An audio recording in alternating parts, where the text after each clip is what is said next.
F122, there are new items in the store. Ooh, and they're all garish. Because of course they are. We'll have a look at that in a minute. Yep, F122 is back. The electorate last week decided, just after examining the data in greater detail, because otherwise it was a 50-50, that the F1 season would continue. So here we are, round 5 of a round 22 season. Yep. And we are at a jumped up parking lot. We'll get to see all about it soon enough.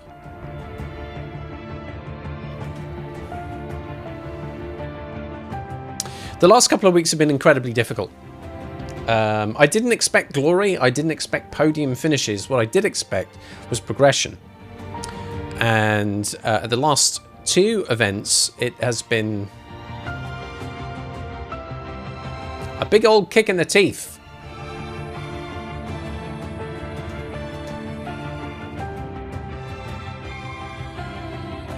You can actually have a look at those statistics in more detail, you know. It's all there for us to look at.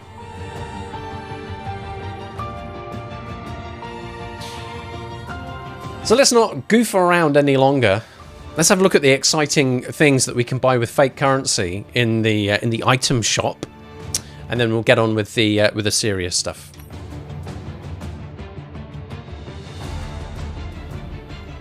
Here's an uncommon suit. I already own it.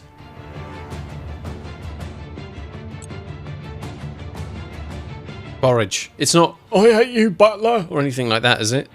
I knew eating porridge this morning was a good idea. It's a good idea. I knew eating porridge this morning was a good idea.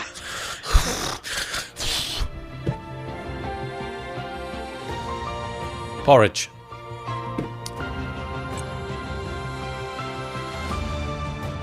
Oh, a nice matte finish with some shiny bits.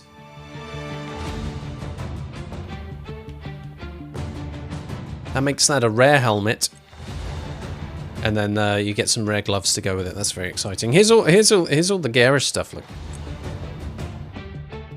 Ooh, that's got a shine to it. Very bisexual colours, by the way. I think we can all get behind that.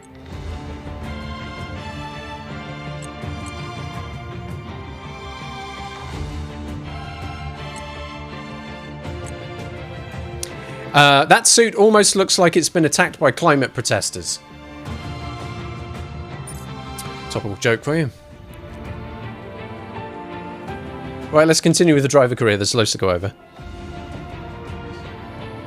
And I'll take a sip of tea if you don't mind.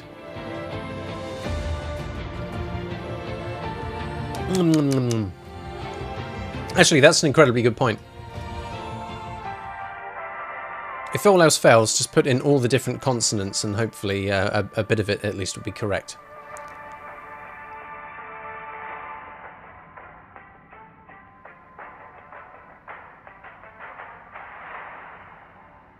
That's something that also, I need to flipping heck, that deal last week at Imola with the gearbox did not help. It made a race that could have been okay into something that was actually a lot harder to deal with.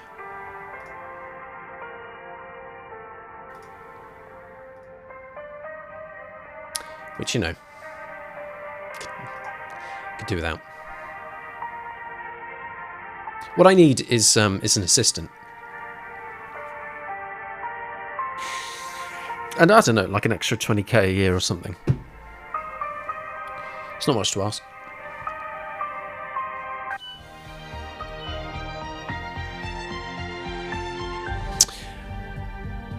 We have some developments on the car. Many of them due on the 9th of May.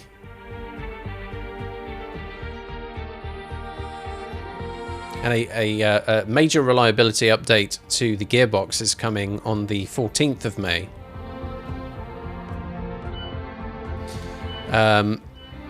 Do we get to see the full calendar? We do, don't we? But we don't know exactly when that is.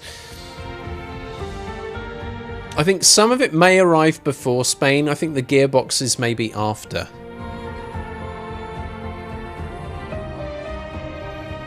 Anyway, this is the embarrassing stuff.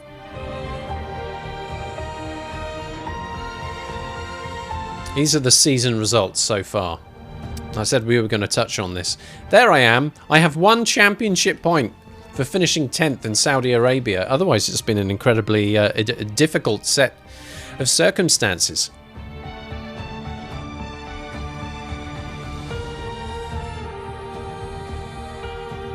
My Australia and my Imola have been worse than my Bahrain and my Saudi Arabia. Finishing last in both of those races for different reasons. Australia just seemed like a completely unmitigated disaster. Imola was not helped by technical gremlins. I thought I was handling that track okay otherwise.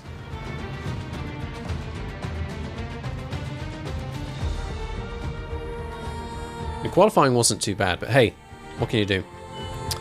Let's check in on the vehicle, because I'm flipping it.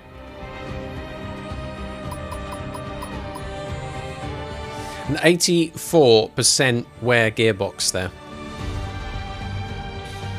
And it was failing during the race. If we have some issues with it during practice, that's one thing. Very different story if I'm stuck with it during the race. I'm going to put this on the back burner for a little bit. There may be some circuits coming up which I'm more comfortable with, and don't need to learn quite so much, that I can race around on a crappy old gearbox. I've had very little practice on the Miami circuit, so I don't fancy having additional issues to deal with, so I'm going to change that. So gearbox 2 with only 11% wear is going to be fitted. Other parts to watch out for here. The turbocharger at 64%, the MGU-H at 63%, the ICE itself at 63%. Should get us through this weekend okay. Things that we may need to monitor, however, going forward. Going forward, blue sky thinking. And that's kind of it, really, isn't it? We have another Pirelli Hot Lap to do before the race weekend proper begins. This seems to be a fixture. I didn't have to do that for Bahrain, but every event afterwards I've had to do this. This does give me as a driver extra acclaim points, so that's no bad thing. So there's autocross as an option. I'm not sure what that is. Or time attack. I guess at some point I'm going to have to learn what they are. So the time attack is in the Mercedes-AMG GT Black Series, and autocross is in the McLaren Artura. Autocross, I guess. Let's go take a look, see what we get.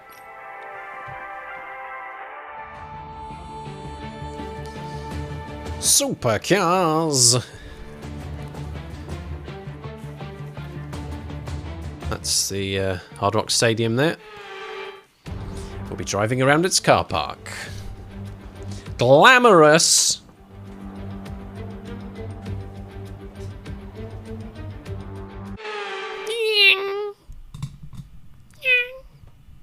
Oh no. Oh no me, oh no, I have to navigate around obstacles. Okay then. Navigate through some carefully placed cones as quickly as possible in this agility challenge. I'm going to suck at this real bad. Take care to avoid hitting or missing the cone gates, however, as these will incur penalties. And we have our gold, silver, bronze targets.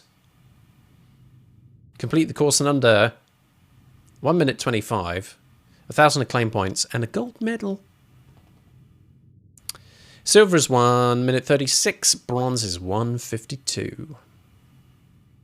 Well, I think it's going to be all about nabbing that bronze, right?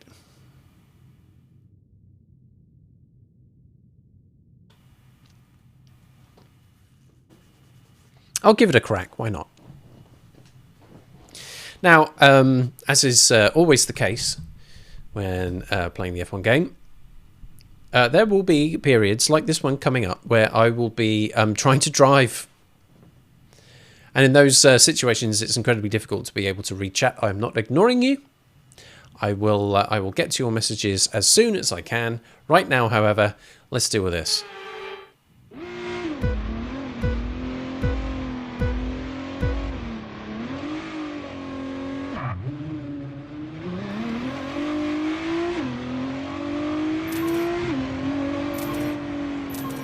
Bonk. There we go. First cone. I think I'm dragging it with me. I need to drive faster. Oh boy. Yes, that'll help. Help.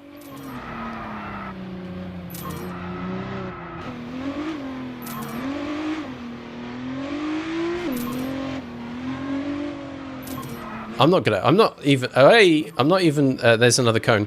I'm not, how many, jeez, there are 49 gates! And I've missed one. Can I try this again? I'm gonna try this again.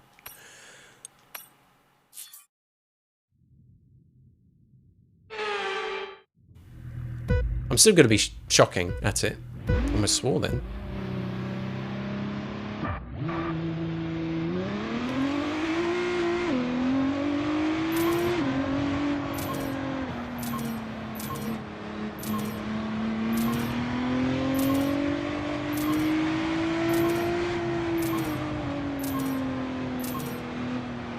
Way.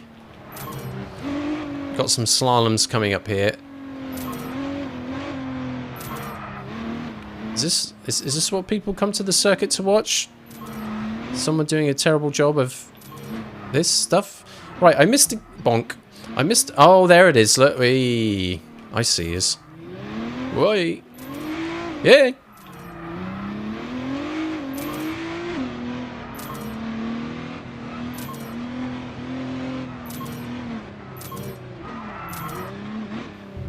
Yeah, I'll enjoy talking about this stupid chicane in a little while. Oh, to standing stop. That's rubbish. Hey, I'm at a first gear.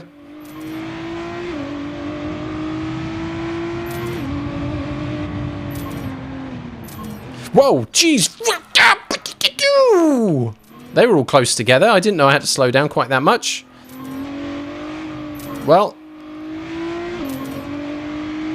Yep. We're on for bronze. We're on for bronze.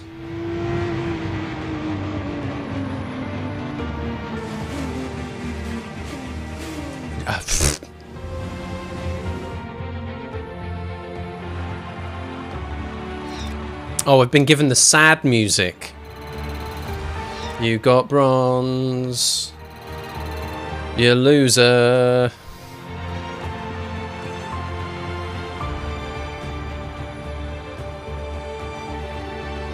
One gate missed, and 2 gates hit.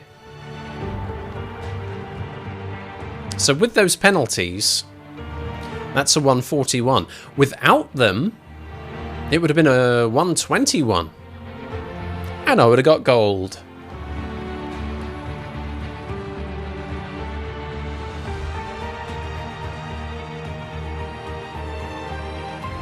One more go.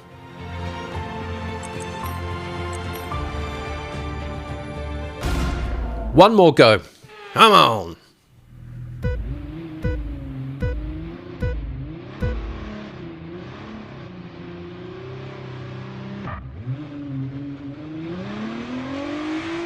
Here we go then.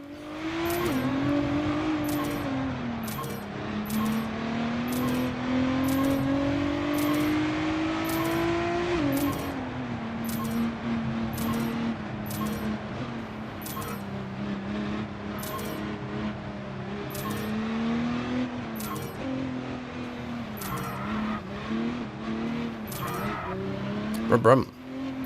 Right, so it gets a bit sticky here, right?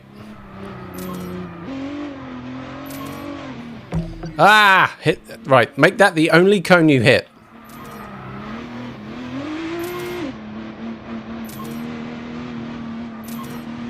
Flipping cones. Whoa, whoa, whoa.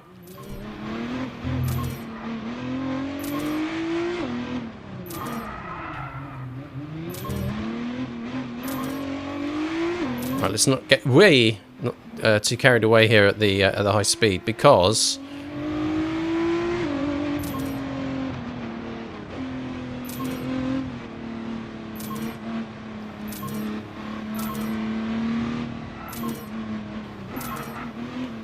it may be a silver, it may be, fingers crossed.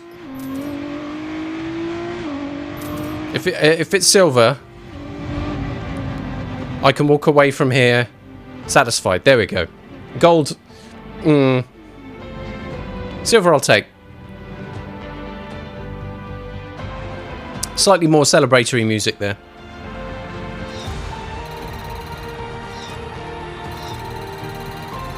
I don't want the sad Hulk theme.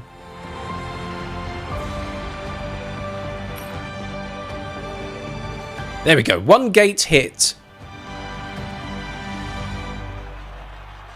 129.06.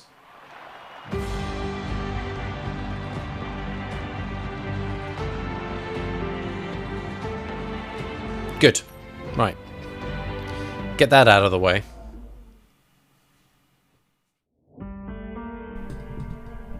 That's Extreme Elements. You help. I'm absolutely going through my tea like nobody's business.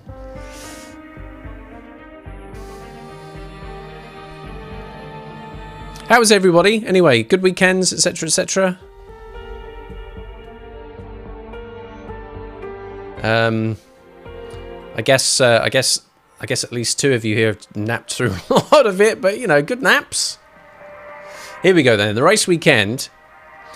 The charitably titled Miami International Autodrome is the car park around the Hard Rock Stadium.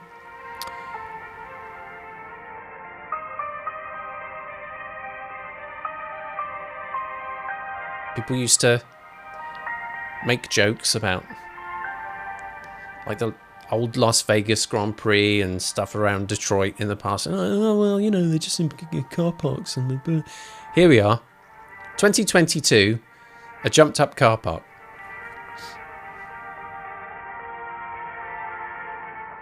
It came across well on television, to be fair. But it is a street circuit. I'm struggling with those. So that's something to bear in mind as we go to the race weekend.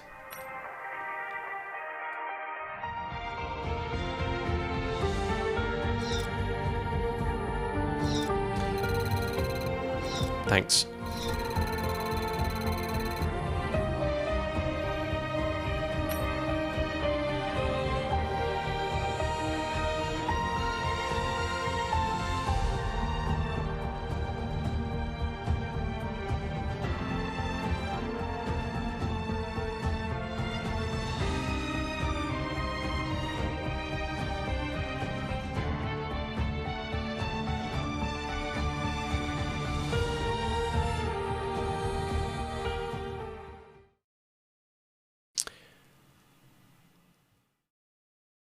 To the motorhome, please. Hey, there we go. Dream chat. One of his naps, Gillyfam had dreamt he was a lazy cop who parked his car by a beach and took naps all day. He's loving naps so much, he dreams in naps. Are you taking your tablet to the loo again, pal? Like last time? Yeah, he's got that look in his eye, hasn't he? Workstation. Good news, everybody. Weather's going to be pleasant in Miami. In, what is it, late April, early May. Sun, sun, sun, sun, sun, sun, sun. 2 sets of hard tyres, 3 sets of mediums, 8 sets of softs. Development updates. This is stuff from last time out. Here's your weather forecast for qualifying in the race. Slightly cloudy period during the race. Doesn't seem to be threatening us with rain. In my current rivalry with the Alfa Romeo driver Valtteri Bottas, 10 points to 9. So even if I'm not very good at beating him in races, if I'm good elsewhere, I might still pull this through.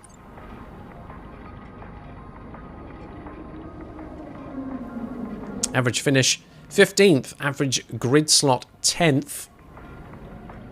Total points 1. It really is very glamorous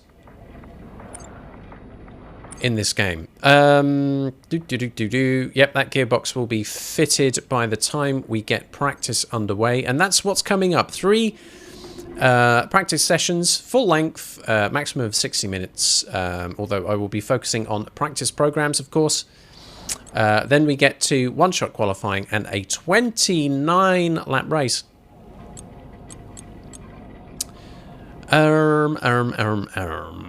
I did think after last week, by the way, exclusive chit-chat here, that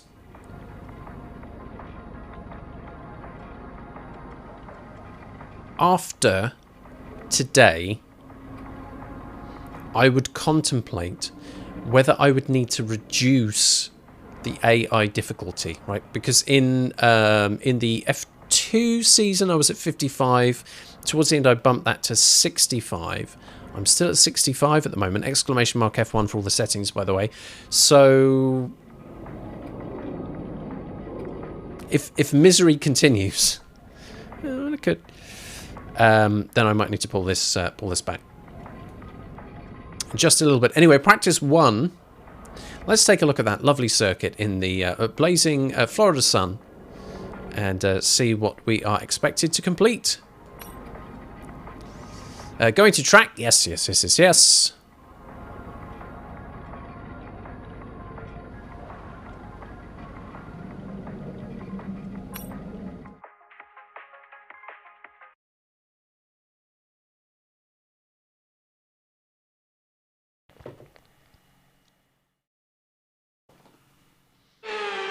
Here we go.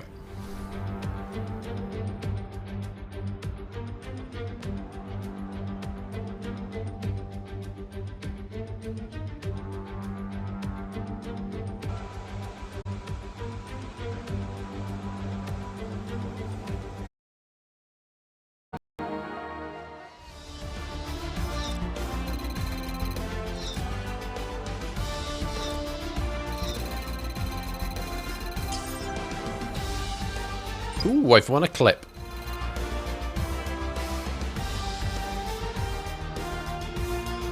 And with all the cars now over the line, let's see our top 3 again.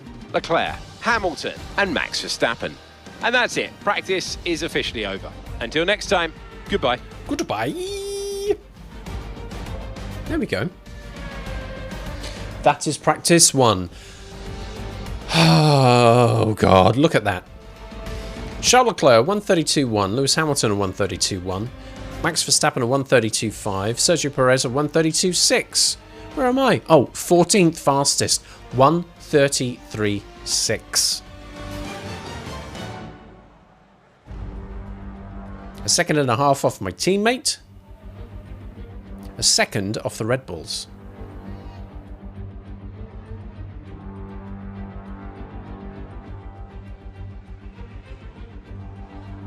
You'll notice many of the cars ahead are running on the soft tyres. So, you know, there's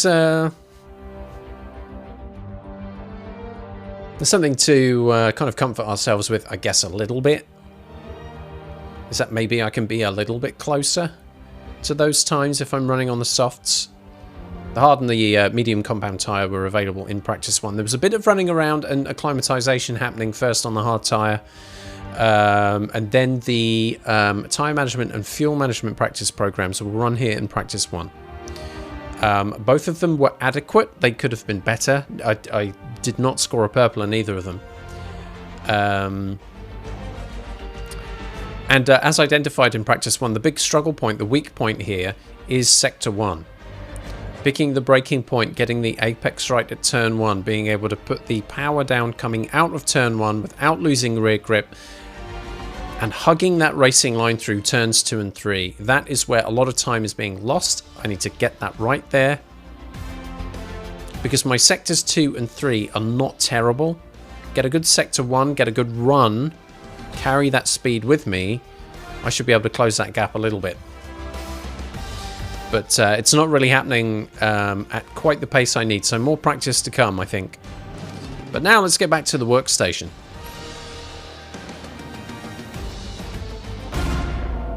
Hi, Panda. Oh, pardon.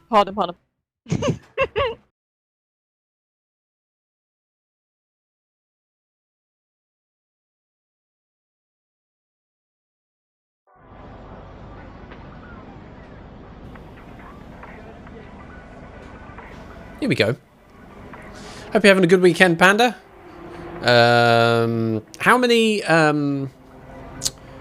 cosmetics have you managed to collect now in Haunted by Daylight event in Dead by Daylight, the game?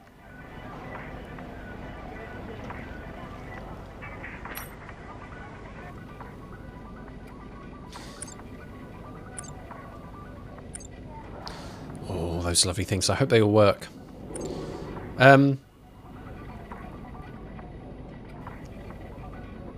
As many as the other day, but you can't remember. Yeah, I'm not really keeping score. It might have been 3 or 4. So coming into Miami,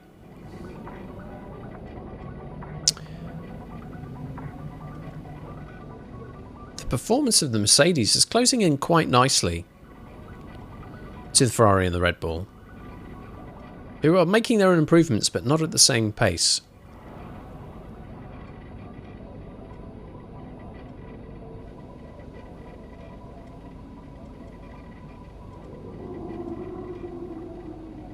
It seems to me like you're an expert, Mark. Tommy Wiseau will just take as long as he needs to arrive, apparently. That took forever.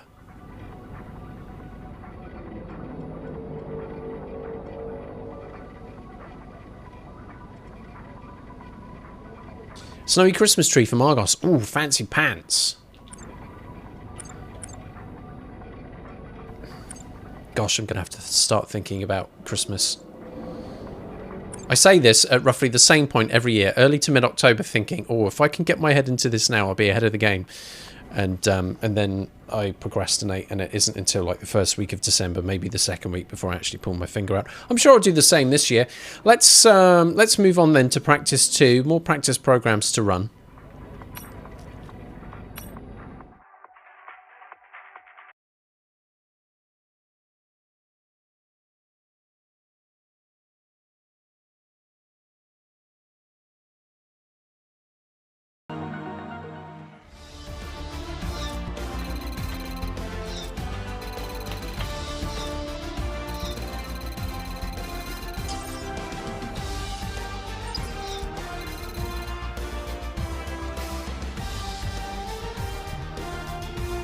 The session has drawn to a close, so let's review our top 3. Gip, Verstappen and Sergio Perez. And if today's practice session is anything to go by, we're in for an exceptional weekend of Formula 1.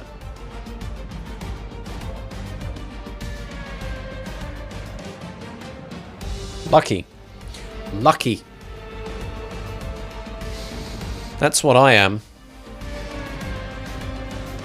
What about Amber Swan, though? She just blew her nose and could hear things again.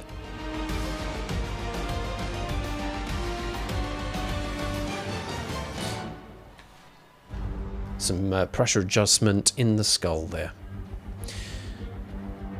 As a result of getting out there, turning everything up as much as I can on a set of fresh soft tyres, a 132.346 is my fastest lap and also the fastest lap in practice 2. Towards the end of that session, no doubt as the track had rubbered in quite nicely, Max Verstappen and Sergio Perez on medium tyres were putting in very comparable times. In fact, Max Verstappen was a quarter of a tenth of a second behind.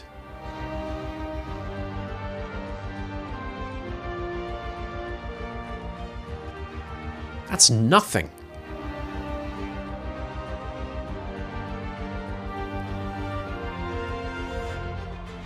The slightest adjustment of a finger here or a toe there and he would have been faster.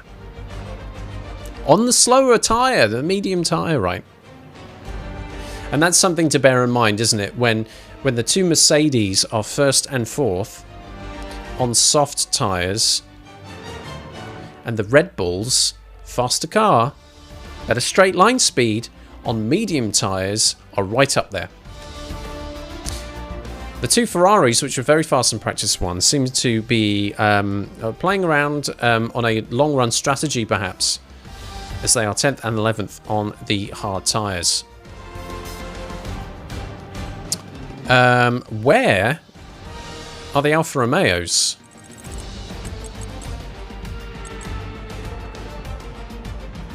Joe on soft, 134.7 versus 132.3, 132.5. Bottas there, a 134.8 on the hard tyres. Now he's my rival. Lewis Hamilton, my teammate, is really, you know, my other rival, right? So at least I'm faster than them in this session. What else did we get done? We got race strategy, the race strategy practice program sorted. Pretty much as the team were expecting. Not a massive increase on performance or their expectations. I had another crack at tyre management and got up in the purples, which was great to see. So at least getting the hang of not taking too much out of the tyres at certain points in the circuit. Sector 1, still a weak point. There's easily 4 to 5 tenths there that I am dragging behind compared to my teammate in the Red Bulls. And no doubt the Ferraris if they were running around there on the mediums or the softs.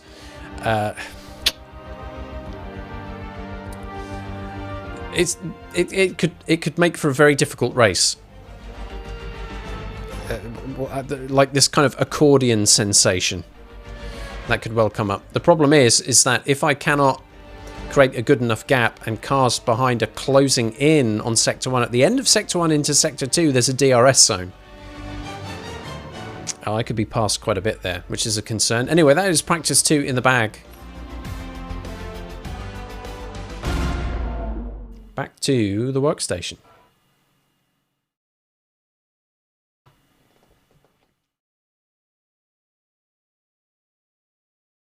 There's been no press interviews yet, by the way. Is that a feature in this game anymore?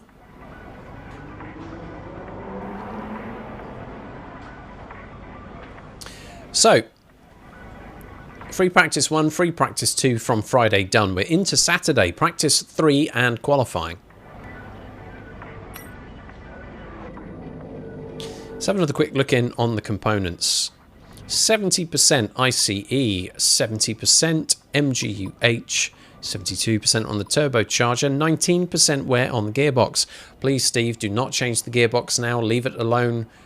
Dear God, man.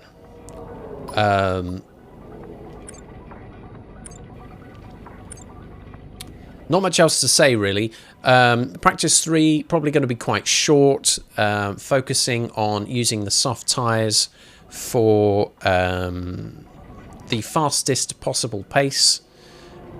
Try and turn everything up and go as fast as I possibly can in preparedness for the one-shot qualifying. Not much else to say. Just get on with it, I guess. Yes, go to track. Always go to track.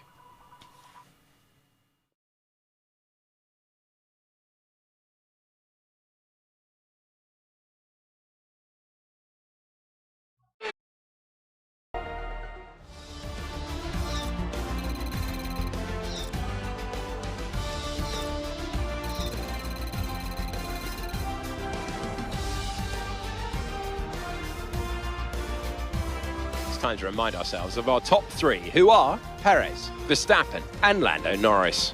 What an incredible practice session. The fun doesn't stop here though. Join us again as the rest of the weekend unfolds. Fun, fun, fun in the sun here in Miami. It's the serious part of practice where everybody puts on their softest rubber and sets the fastest laps they possibly can in preparation of qualifying. Here is how things shake down. The two Red Bulls, Sergio Perez, Max Verstappen, the fastest of them all, a 1:31.2 and a 1:31.4. Surprising to see Sergio faster than Max on this track. Another surprise, seeing the McLarens, third and fourth fastest in practice 3. Not crazy close to the Red Bulls, really. Lando Norris, the faster of the two McLaren drivers, is still 3.5 tenths, close to 4 tenths, away from Max Verstappen. The Ferraris very much hot on the heels of the McLarens. Looks like this is a weekend where Red Bull are going to run away with it. For a while, the two Mercedes of Lewis Hamilton and Skip were 7th and 8th, but Pierre Gasly, a cheeky lad, got in there with a 1:32.174 towards the end of the session. 1:32.5 and a 1:32.8 for the Mercedes drivers. As I said, in practice 3 itself, I will take being 3 tenths behind my teammate. And I was very lucky to actually get into the top 10 in practice 3. I actually managed to stitch a decent sector 1 together.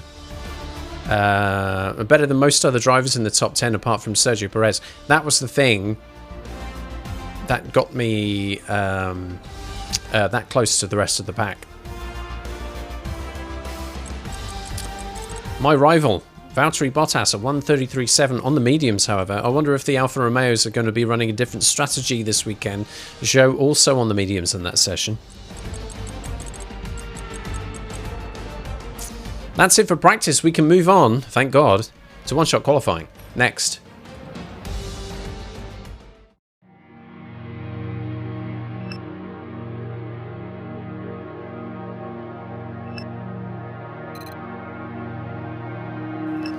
There we go.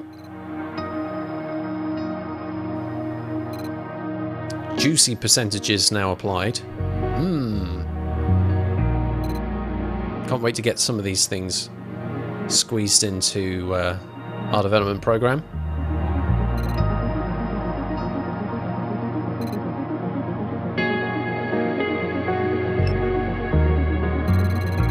Hey, I'm on a claim level 9 now. Check me out.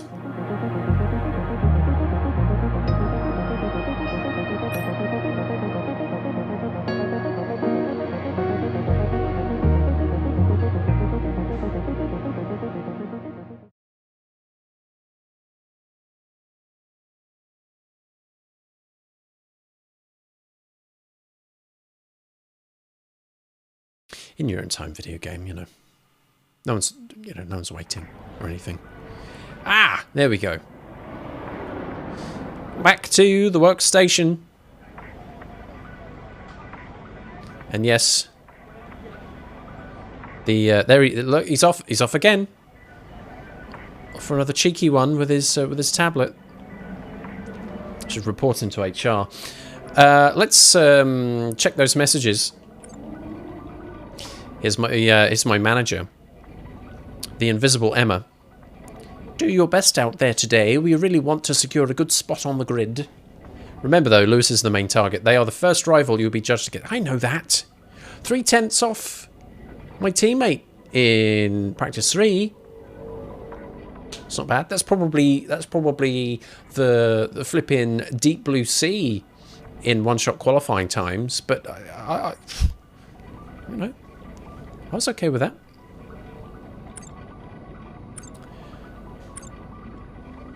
"71% ICE, 71% MGUH, 74% turbocharger, gearbox, 21% wear." We're not touching that. I can stay there. And that's all she wrote, folks. Let's get into the business end of the weekend. Let's see if that practice is going to pay off. Qualifying.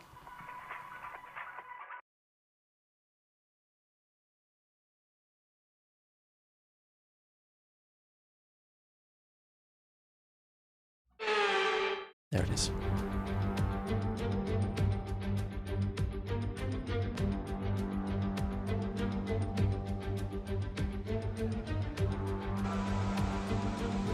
It's Skip, and he's touching someone else's laptop.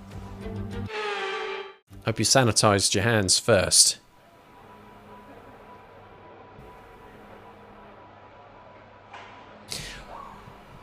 One-shot qualifying.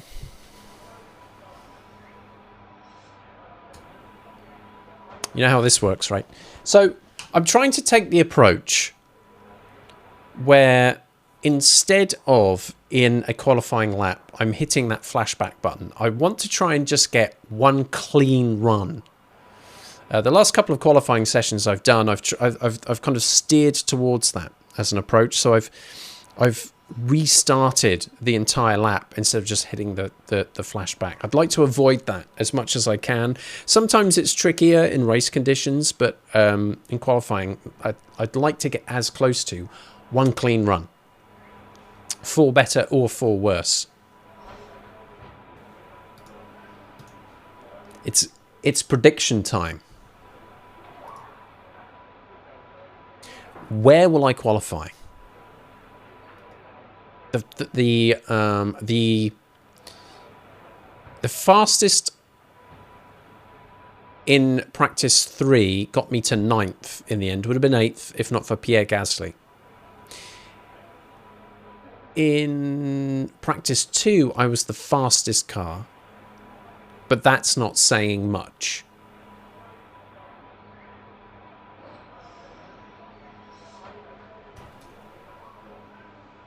So let's scale back the ambitions compared to last week. Maybe I was a little too cocky last week, right?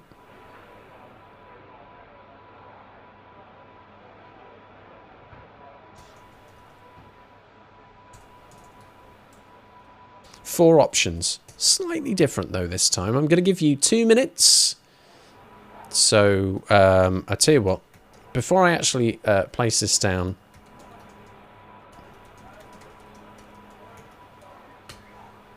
got to throw that out there real quick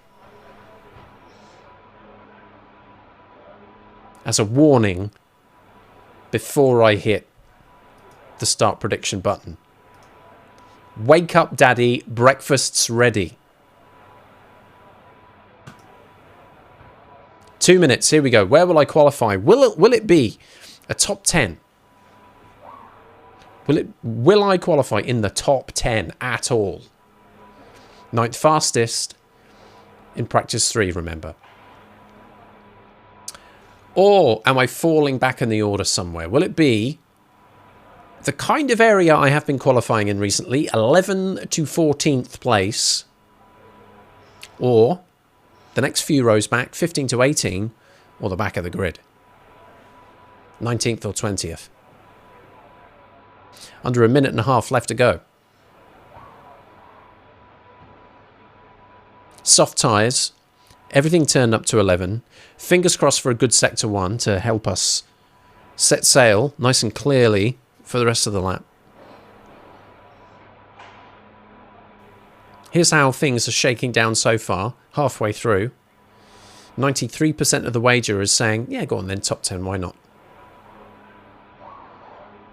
One gambler has put their engagements down on 11th to 14th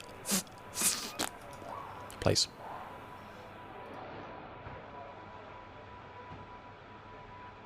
Where do you think it'll be? Now, here's what I'm thinking. I'm thinking there might be a Churi who's put some engagements down on a top 10. I'm looking on that. Yeah, there he is. Bless him. Every time. 1,500 engagements.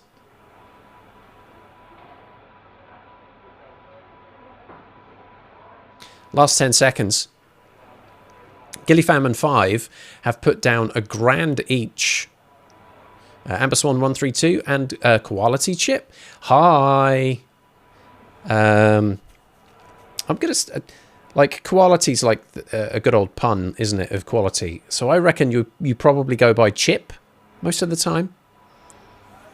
You can correct me if I'm wrong there. Amber Swan was getting an error, so you couldn't put anything in. I can see from here that you've put in 132.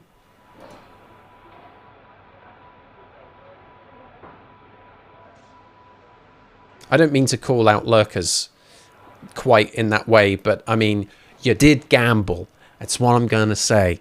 I'm looking at the summary and your name shows up. You've put yourself in the firing line.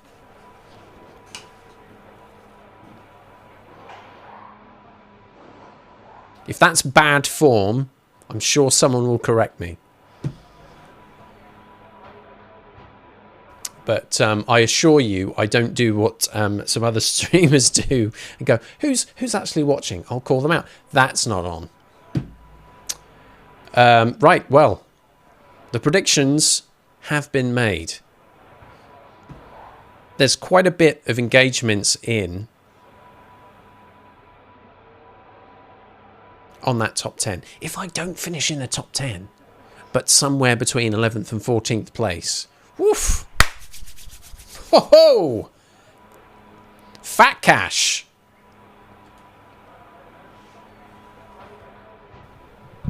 Right, I now have to kill time for another 30 seconds because I can see an ad's about to start. So, and as you know, as I have mentioned before, and as stream elements will keep piping up at times, I'm doing what Twitch asked for October and running ads. But the ads are running now. So the only people who will know that I'm saying that right now are the people who don't see the ads because they're subscribers. If I can just... strange these days. People are very strange these days. You're right. If I can just ride through a couple more seconds, then the ad is done. And no one's really missed anything. Then I can get into the qualifying lap. That's how that works. Okay, let's get this random Tommy done. And then I'll do the thing. Come on, Tommy. I'm going to take a nap. He's no, not when I'm about to do this, the single fastest lap of the weekend, Tom. Are you mad?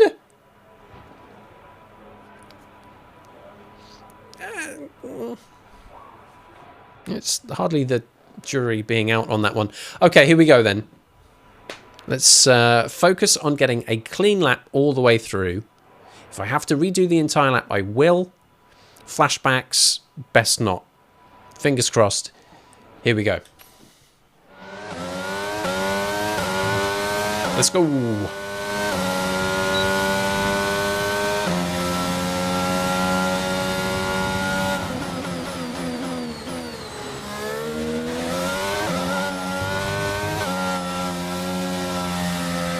And there, straight away, I lose the rear tyres. There's too much on the exit curb, and I'm losing the time. Restart.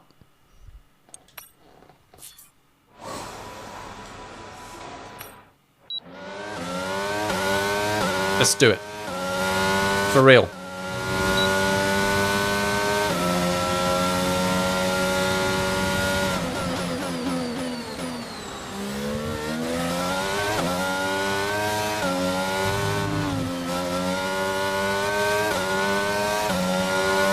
That's a horrible, horrible corner.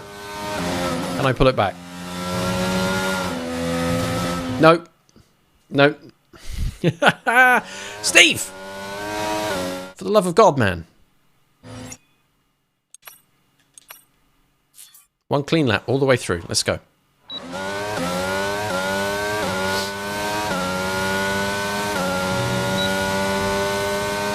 I wonder if seeing the ghost actually makes it worse.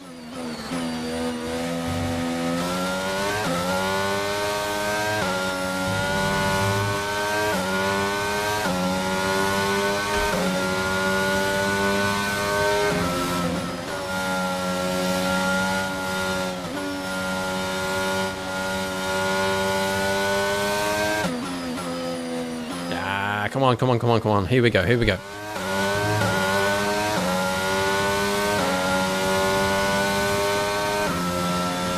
Seven-tenths off the pace right now. But could pull it back in these next two sectors. Let's see what happens.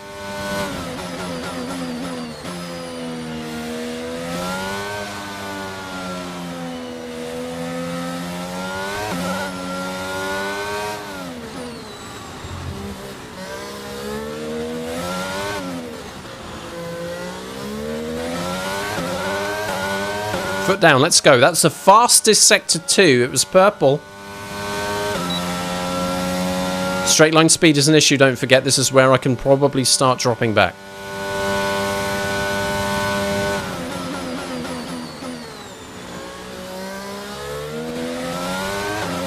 Foot down, come on, top 10, let's go.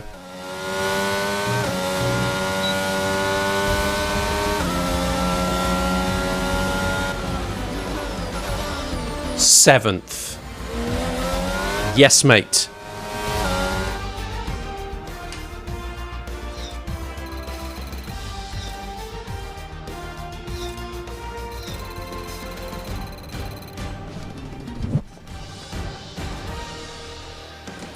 With qualifying finished, it's time to remind ourselves of our top 3.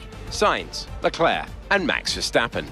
Qualifying wrapped up, we now have our grid lineup for the big race tomorrow. Be sure to join us then for what will no doubt be a fantastic race. Let's hope so.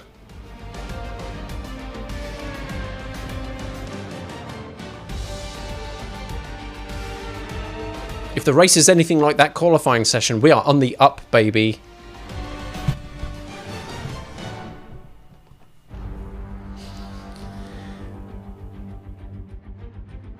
Ninth fastest in practice 3. 3/10 off my teammate Lewis Hamilton. 7th fastest in one-shot qualifying. 1.5 tenths off my teammate Lewis Hamilton.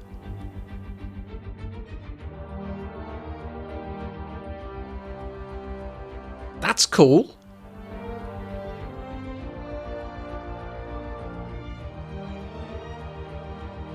A flip reverse, though, on practice 3 is Ferrari. First and second. Carlos Sainz, a 129.8. Where does that come from? Charles Leclerc, a 10th behind, 129.9. Max Verstappen, a 130.0. Close to a 130.1. Sergio Perez. Well, excuse me. Something wanted to introduce itself to the world. Flipping heck. Bishop! God damn you! Yeah, Sergio Perez, 7/10 off his teammate, and hold the flipping phone. Look at this. Sergio Perez and Skip, yours truly, exactly the same time. A 130.779.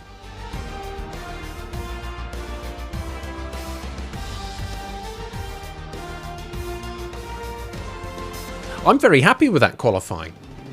That Sector 1 still sucked a bit though, didn't it? But I managed to make the time back.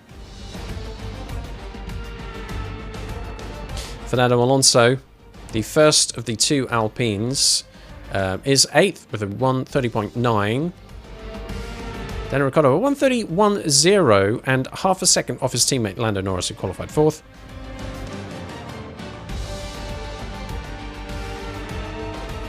Esteban Ocon finishes out the top 10. 131.3. And then Bottas has had a bloody nightmare. Where is he then? 15th, a 131.8. So I beat him in qualifying by 1.1 seconds. Let's pay out on the prediction. Very, very pleased to be able to finish within the top 10. So 91% of our gamblers were correct. I qualify in the top 10. You win back your stake plus a tiny little bit extra. But I'm very pleased to be able to pay out in the positive, especially for Churi, who has been throwing in positive prediction after positive prediction, and just pissing his points down the drain. So it's just a little bit back. It's my gift to you. There you go. Amazon happy to donate to the cause there. There we go. That's good. I need to have a good start and a good race. Let's hope that comes up.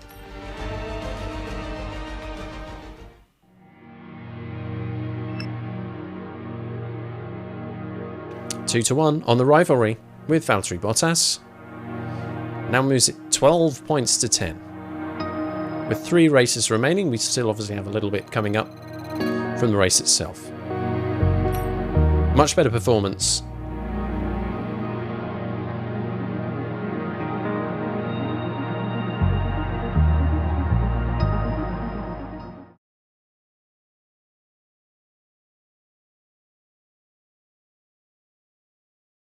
Back to the workstation. I'm still expecting media interviews, and there've been none.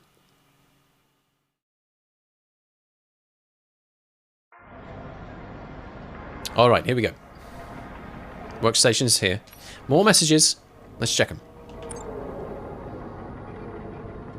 Mark, my engineer, not Jeff anymore. The strategy for this race is just like any other. Right, well, we'll just leave it there then, shall we? Nail the start, lead out of turn 1, win by miles. Any question? Haha, smiley face. Failing that, keep your wits about you and everything will be just fine. I believe we have the pace for a good result. So we're going to put the ERS up for the start, get a good launch, and take it one corner at a time from there. Yes, a good start, and flippin' heck, man. I need a good solid lap 1.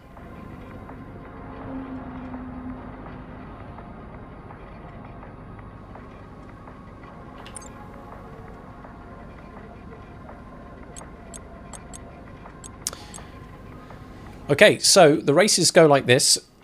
29 laps, 50% race distance, about 3/4 of an hour of racing.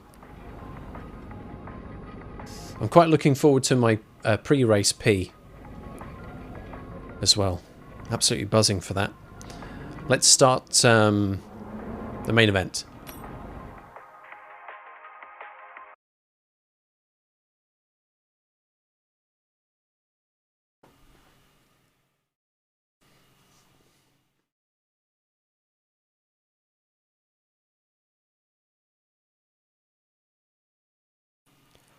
You know, eventually.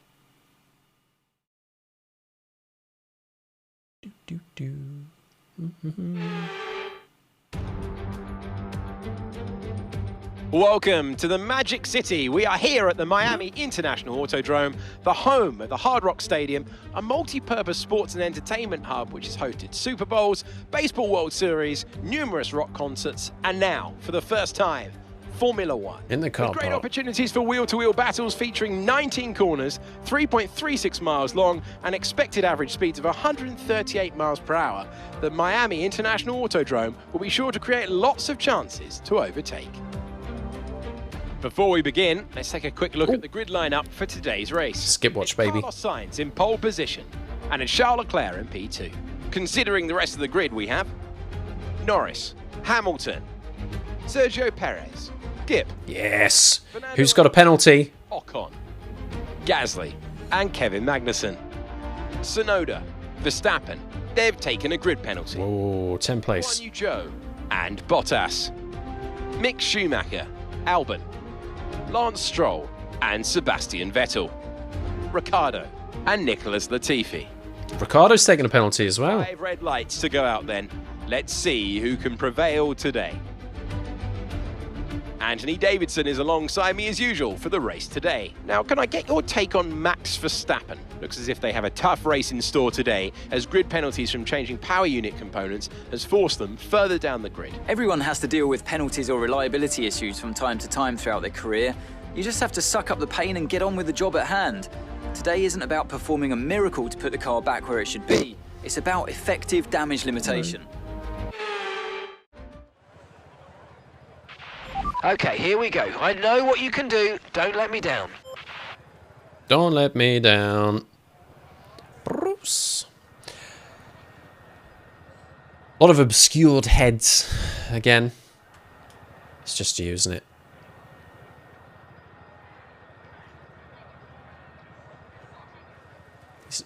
Is he going to almost eye contact? It's like a difficult silence, isn't it? Look at that.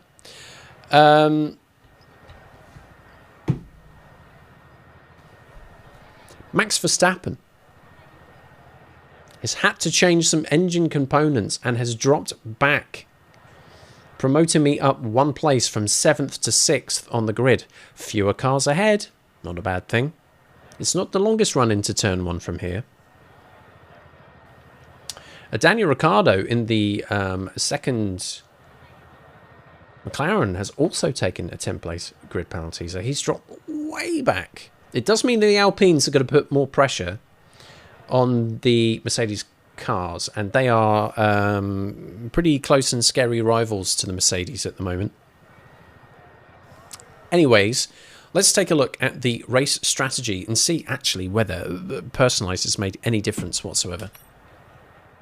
2 strats. The default strategy is a one-stop race with a pit stop on lap 13, moving from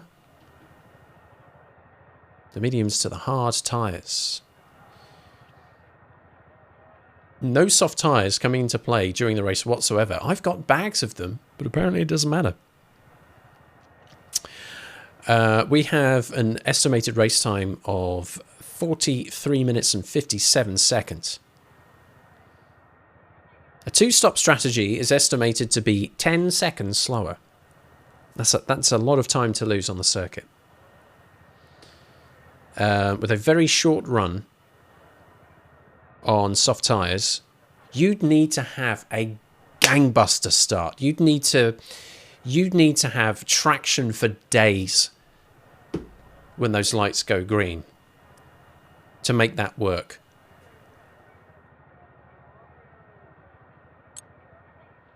See what the difference is here between the projected and the personalised. So projected is kind of what the team would expect. Personalised is what has come out of my practice performance programs.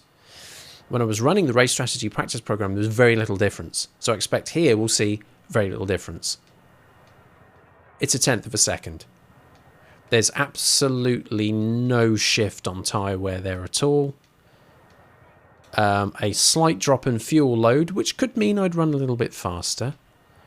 But really nothing in it. Let's have a look at the difference in the alternate strategy for both. Half 1/10.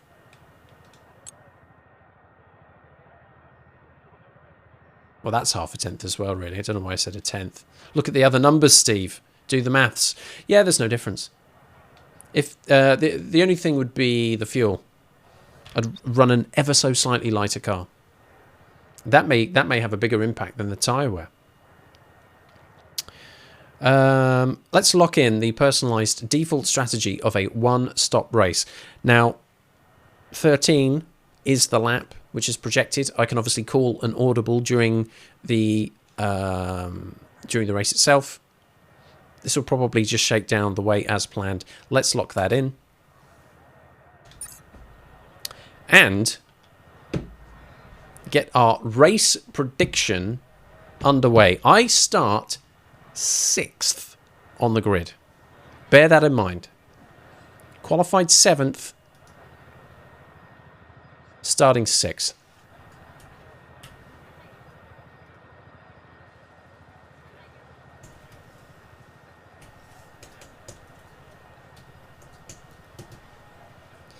Let's freaking go. 4 options. 5 calendar minutes coming up for this prediction. Going to get a little announce up again.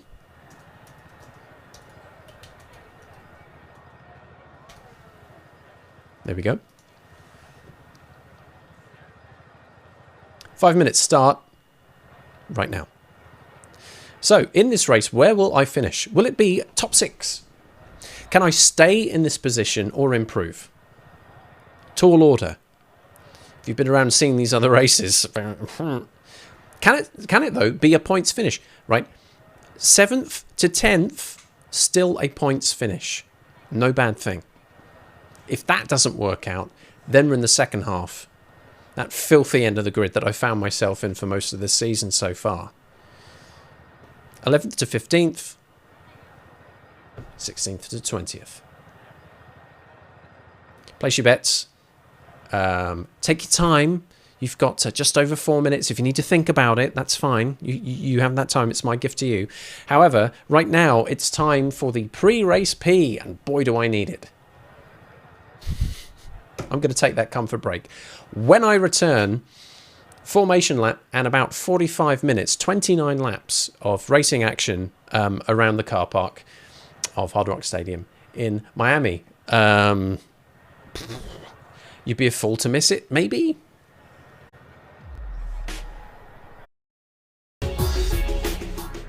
What did I miss? We had a random the room. A random Tommy. Which ones did we get? I obviously was not around, so I missed them myself. The prediction window has closed, and wow, okay.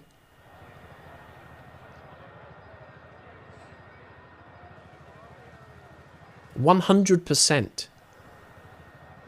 100% of the wagers have gone on a points finish. We have one plucky better putting down 2,500 engagements onto a top 6 finish. 4 others have put their stakes down on 7 to 10. No one has voted for what could actually be the very realistic outcome of sucking giant eggs and finishing out of the points. It still could happen, but let's try and be positive. It's been a reasonably good weekend thus far. No real shockers, you know. I need more fluid to replace the stuff that I've missed. I'd hate not to need a pee by the end of this race, you know.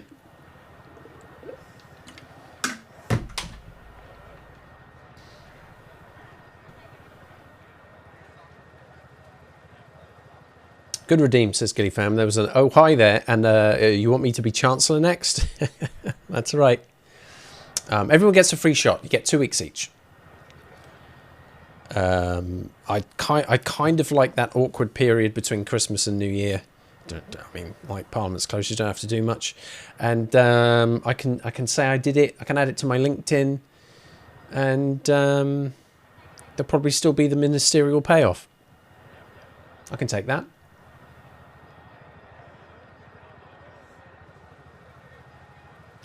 Okay. I need to get into the racing position. We have a race. A flippin' long one. And no mistake, mister.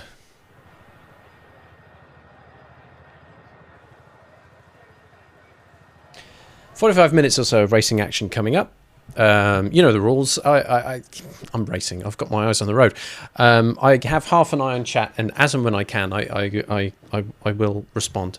Don't let that discourage you from chatting amongst yourselves, of course. We do have a great community here. Right.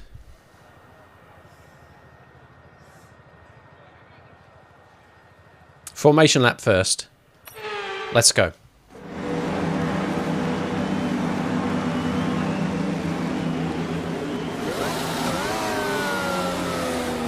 Okay, so let's go through all the gears if you can. We need to make sure the engagement is okay before the start. Engagements. Put some temperature into the tyres and brakes. We need to keep the engine cool though, so don't go too high with the revs.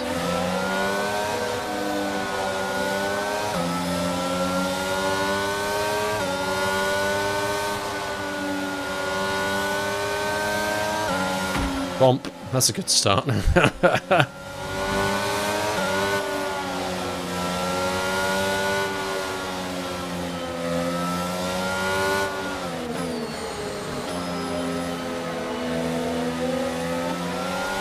rain expected. No rain expected for the time being. How about hurricanes? Just a question. Rear tyres are coming up to temperature. The front tyres need a little bit more work. Got some slow corners coming up here with some heavy turns.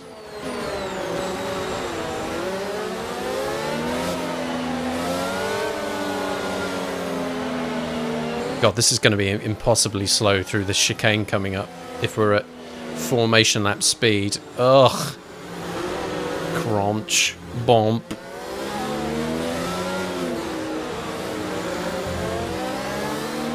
Yowza.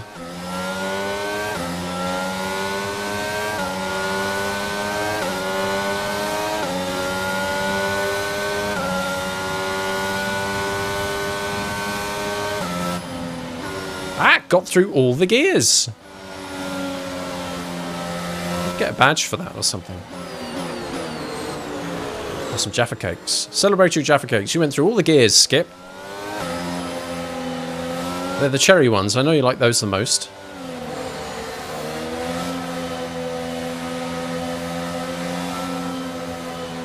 Let's see if I can park decently for a change.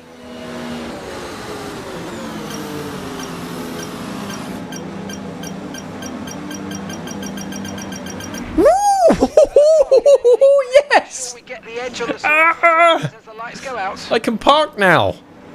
Keep an eye on the lights. The start sequence will begin as soon as the grid is formed. All right, shut up. With the clutch. Celebrate that parking. That's like the best parking I've ever done in this flipping game.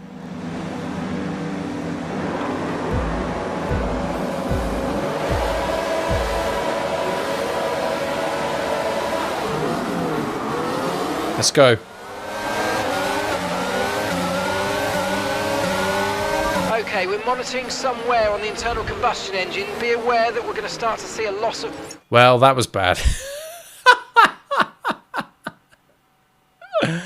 Oh, but look, I parked really well. Do you know what? Let's pick it up from the pull away, because the pull away was all right. There was a bit of that look.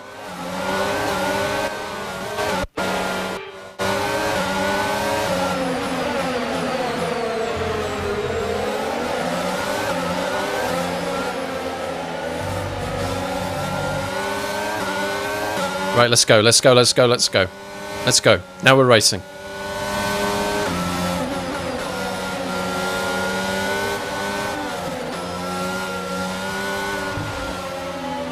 Oh, jeez, come on. Let's pick it up from here. I don't want too many of these in lap one. Come on now.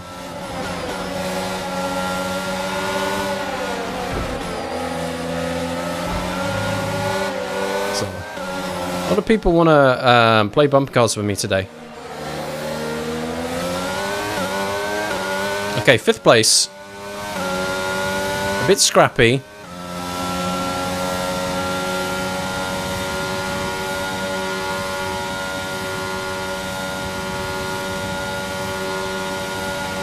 Head in the game. Focus now for the rest of the race.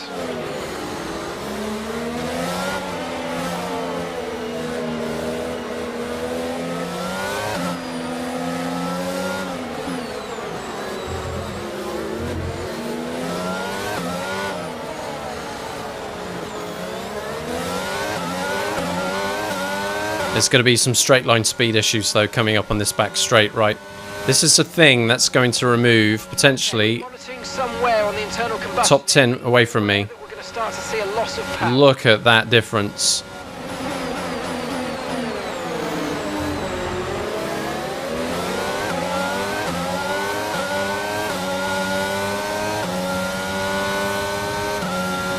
And there's your lap 1. 6th place.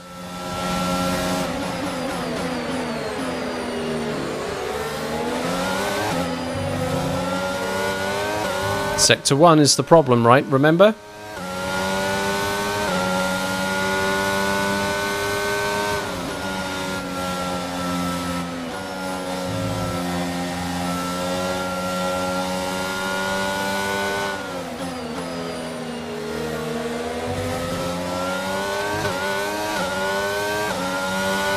Okay, good pull away. Alonso is in our sights. Less than a second ahead. DRS becomes active on lap 3, so it's just pure performance at the moment.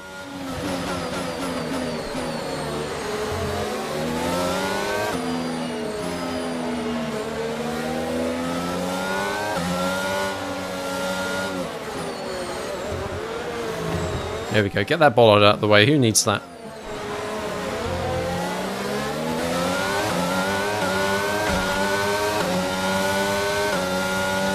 Sergio Perez, 9 tenths behind. He started on the hard tyre. That's an interesting strategy. Maybe rolling out on the mediums towards the end of the race.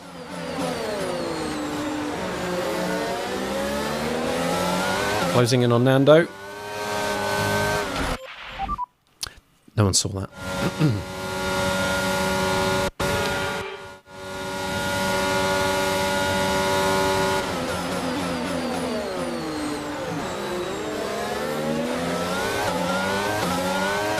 Okay, we're reaching a danger point with the wear on the MGU-H. Overheating the engine will exacerbate the issue, so keep temps under control, please. DRS is being enabled this lap. We can use DRS when you're within 1 second of the car ahead and in the DRS zone.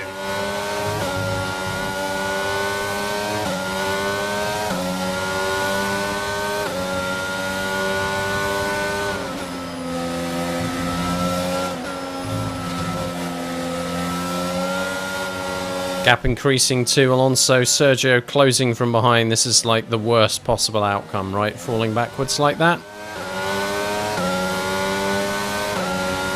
I don't think I'm going to get DRS on Alonso here. Nope, but Perez has it on me. So it's defensive. If he doesn't take the position very deep here. Going to try and get it around the outside, but that doesn't really work here.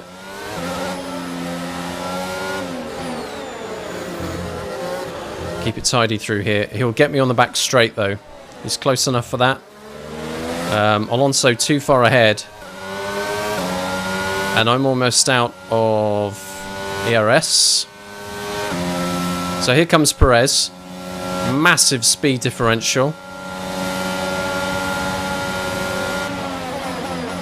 Most I can do is cut him off, but I'm in too deep.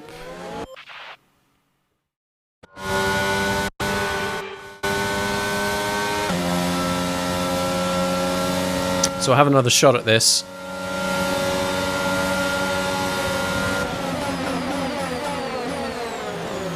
Cut the corner off, hold him behind. Live to fight another day. DRS coming up. I'm now 2 seconds behind Alonso. He's going to get me on the inside. He's going to close me off as well, rude little boy.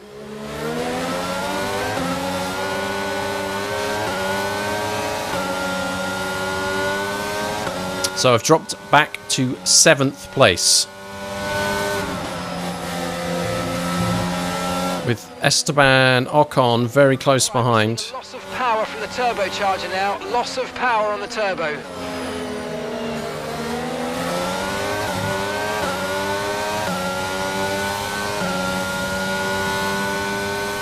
Will get DRS though. There it is. So it keeps me close enough to Perez and it helps me defend against Esteban Ocon. Although the straight line speed of the Alpine is a bit of a concern. MGUH and ICE above 70% now. That's what we're being warned about.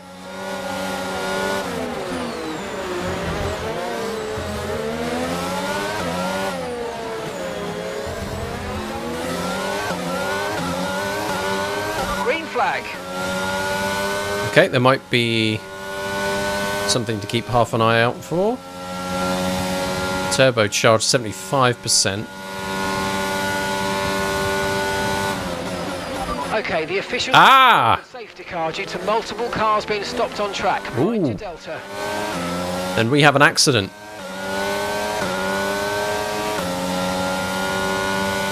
So I have to hit an average speed. At the moment I can catch the safety car. This is interesting.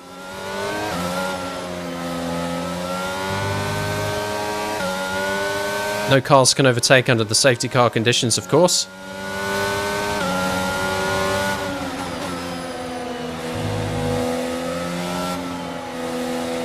At the moment I just need to catch the queue. Here it is, here's the queue. And then maintain a gap to Perez. No more than 10 cars.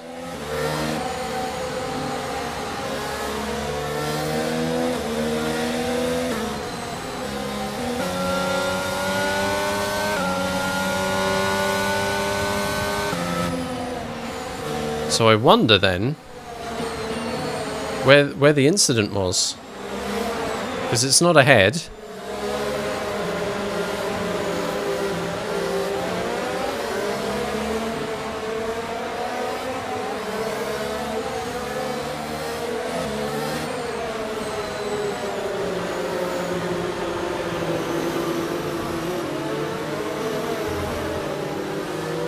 I mean, if it happened around here, I wouldn't be surprised, right? Further back. Okay, let's catch up to the field a bit. We're dropping too far back. Remember, we need to stay within 10 car lengths of the next car.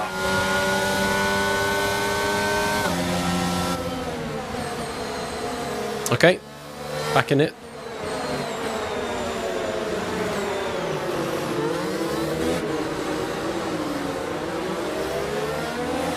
It's helping to give the engine and the tyres a little bit of a break, to be honest.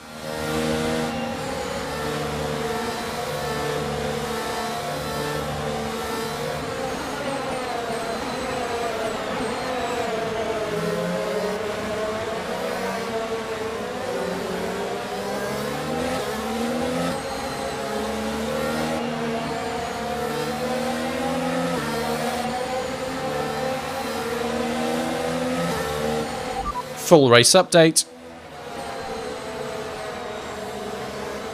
Can't hear me, can he? Right. Let's make sure that microphone is in a spot where I can actually be heard. Safety car. That's the first one of the season.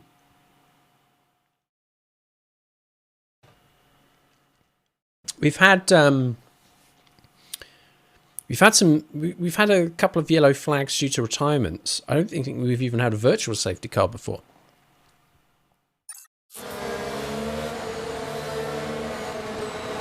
Let's try that again. Full race update. That's P7 now. P7. It's Perez ahead of you. Okay, the gap is less than a second. Okay, they're on fresh hards. Ocon behind. Less than a second separates you. They're on old mediums. The distance to the leader is 2.1 seconds. Your pit window will be open in 7 laps time. 24 laps to go. Okay, some information on Gasly. They've got some kind of mechanical problem.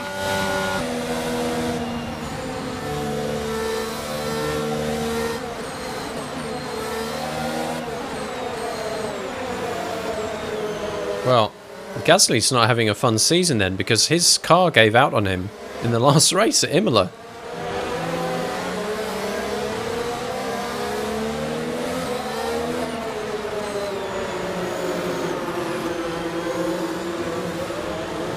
35 miles an hour in an F1 car. It's inhuman.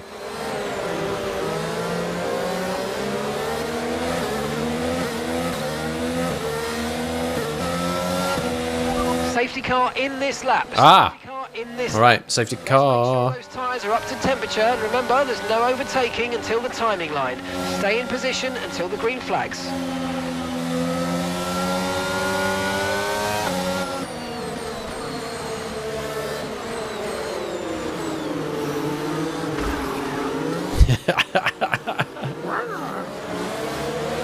It's going to pull away.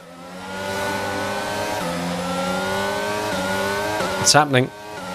Let's all go. Okay, clear.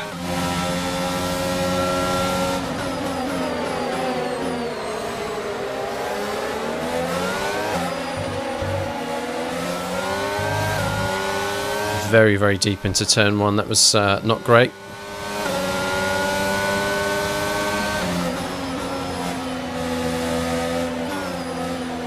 Oh, this is awful. This is awful! Ah! Come on. Let's come through there and pick it up here. That was even worse, though. I think you'll find that was worse, Steve.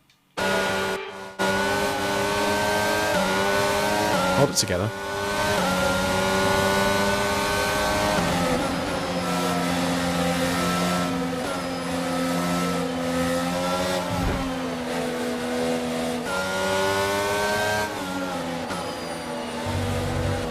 Wow.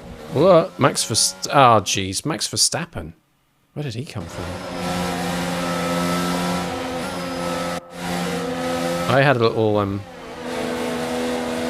It's all happening back there, isn't it?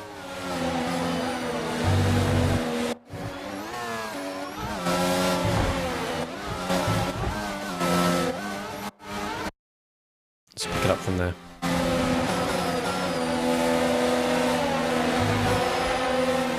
I think I'd rather lose places while they're fighting out amongst each other and pick up on this part of the circuit here.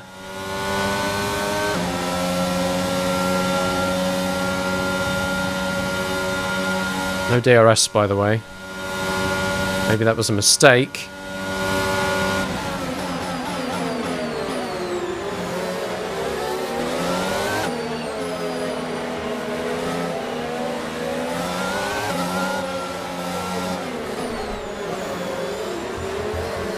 Horrible, horrible.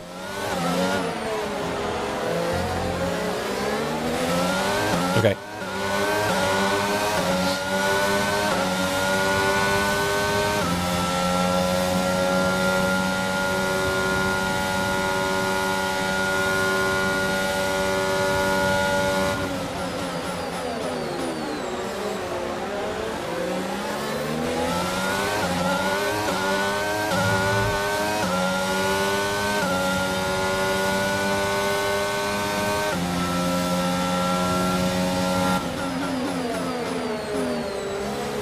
Closer, that's better.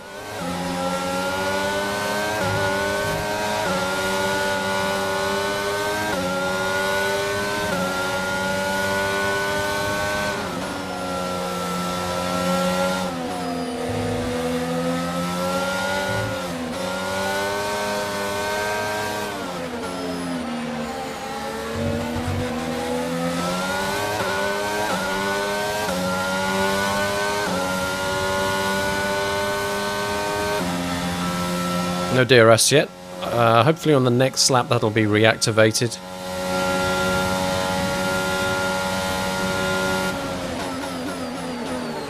Can actually push on the fuel a lot more now. Maybe not the tyres so much, but fuel after a couple of slow safety car laps isn't so much of an issue.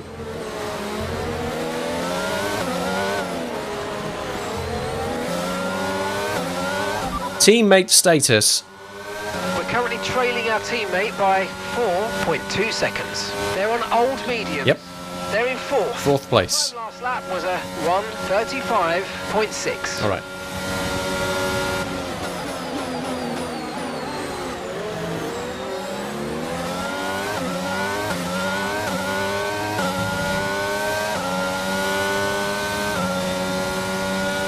Gap is increasing ahead though. Enabled DRS. DRS is now online.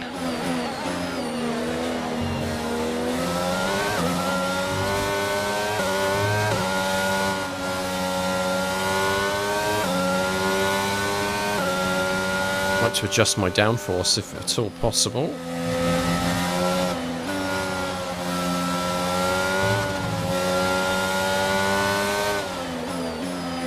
Let's close in on Ocon. See if I can do this over a couple of laps. Whoops, a daisy. A bit too much power there. Through here, through here, through here. Coming off.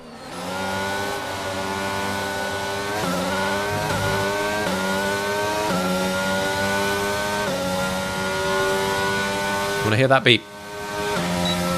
Got it.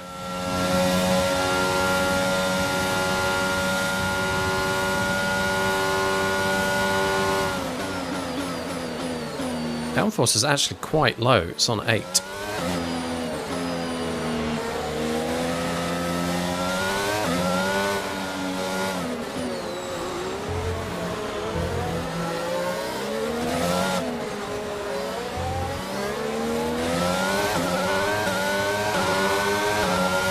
A lot of rear wear.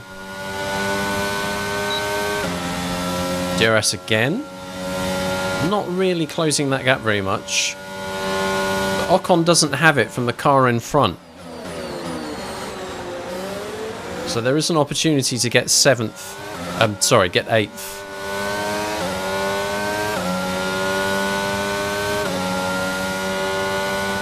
I need to stay close.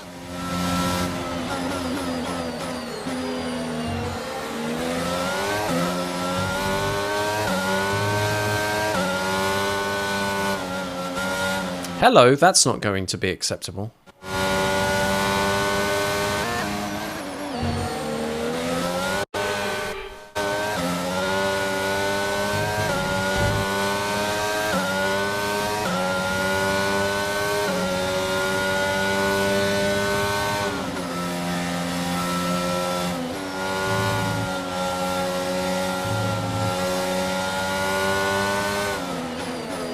He's struggling with grip a little bit. Maybe he is. Right, we'll pick up DRS. 6/10 to Ocon. Okay, no issues with tyre wear for now. Keep taking care of them. Stay close to him. Let's start closing that gap.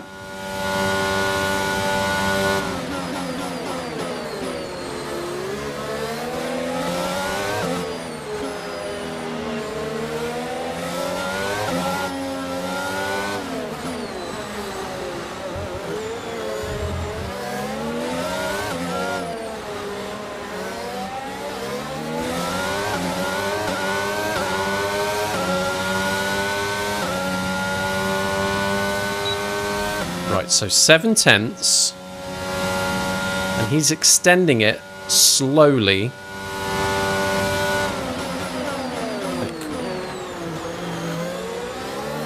Very hard on the brakes there.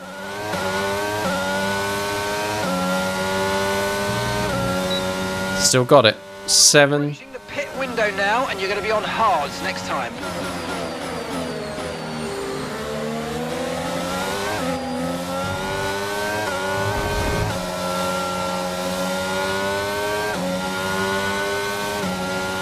Closer.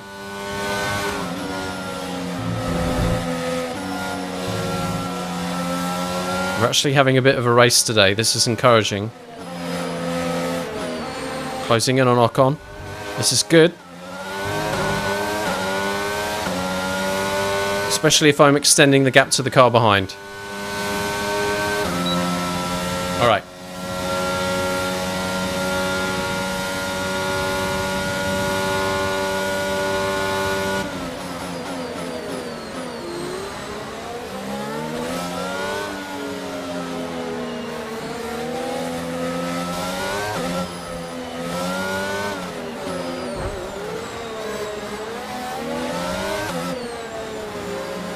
That's fair play. Got a bit rough. Still got the DRS though, come on.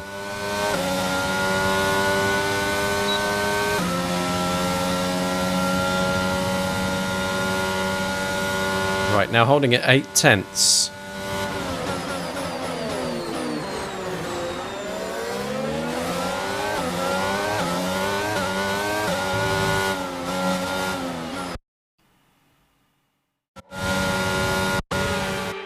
Perfect. Let's do it from here. Need a good drive out, good clean drive out.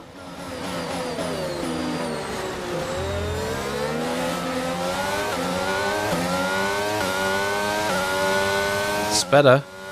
Don't want to fall too far behind by being cautious, though. That is the other issue. The car behind is dropping back by about 3/10 a lap. Well done. Thank you. What about the driver in front? Spaceships.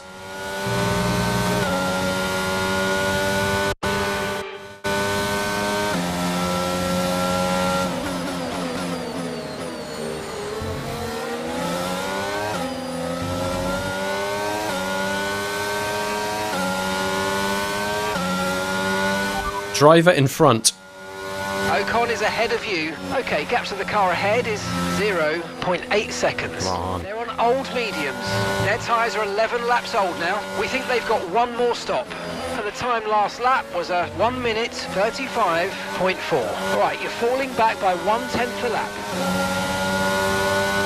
Much closer this time. This is good for DRS.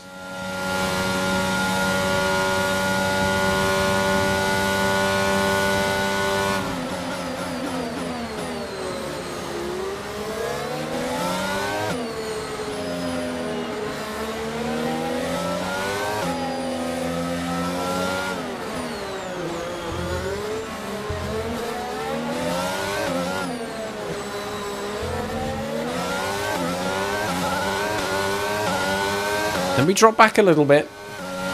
6/10. Better than 8/10, which was last lap.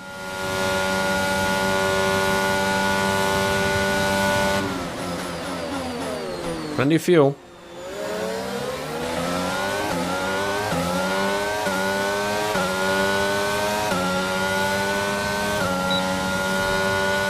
Okay, the pit window's open, so let's box this lap. No. Not yet.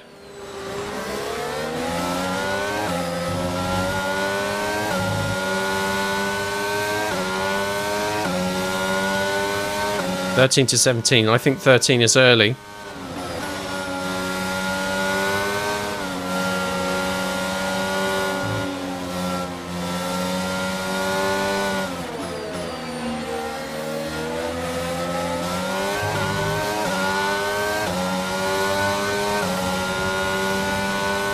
Half a second behind.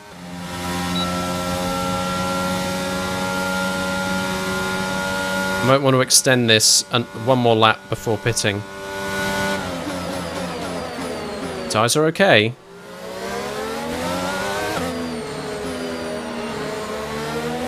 They're not really giving out yet.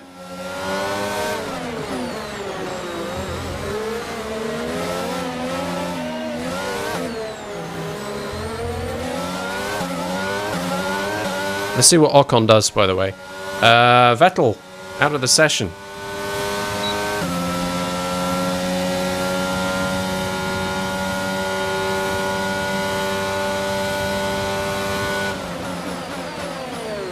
Ooh, that was probably not good. You know, I'll take it from here. I'll take it from here. It's fine.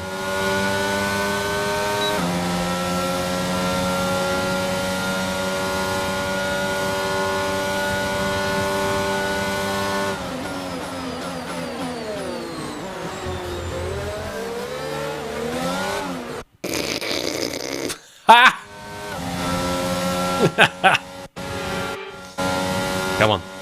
Don't try and pass him. Just stay close. It's fine. Whoa!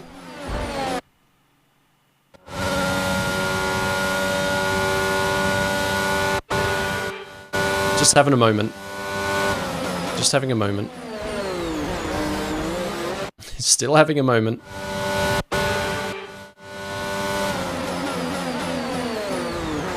Still having a moment.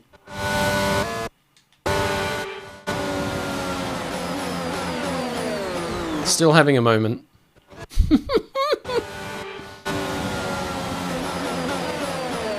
Still having a...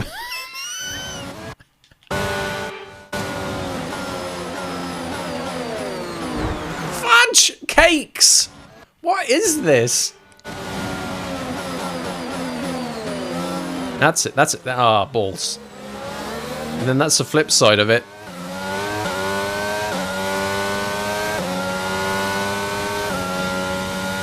No DRS this time. In the pits. This is the lap I want to pit on, this one.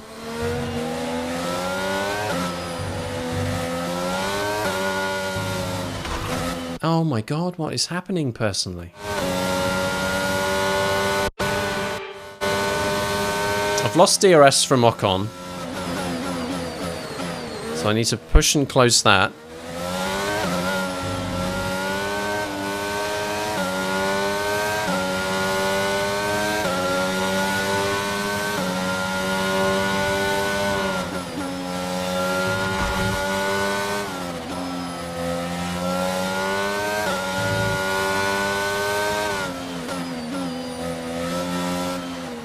Oh, I've absolutely made a mess of this now.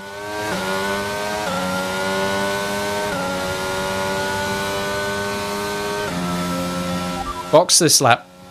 Understood. Stopping this lap.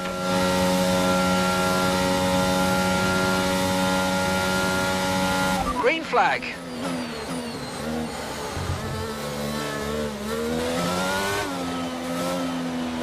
Yeah, all of a sudden, right, these tyres have dropped off.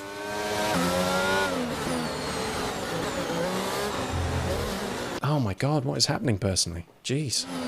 You can see I've left my ERS open the whole time though.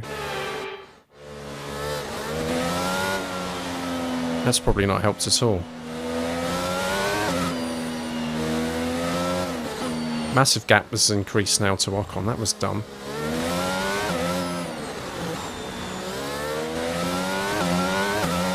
But bigger gaps behind. I need you to stop cutting the corners. I know, I know. The stewards are going to give you a penalty. I know, it's fine. We're coming into the pits. We're moving on to the hards.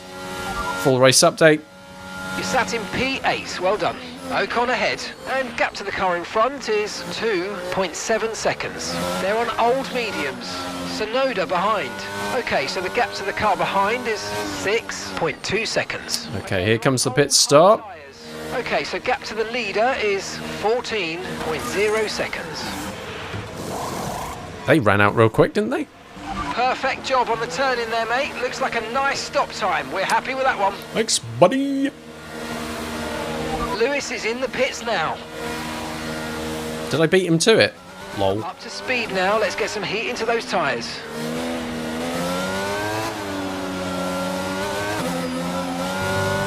If I come out in front of one of the Haas cars.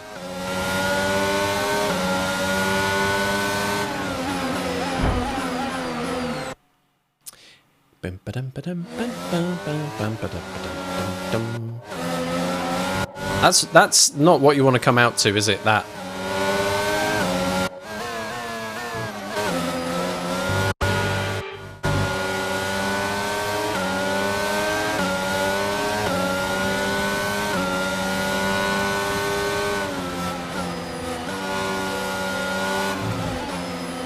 Wow.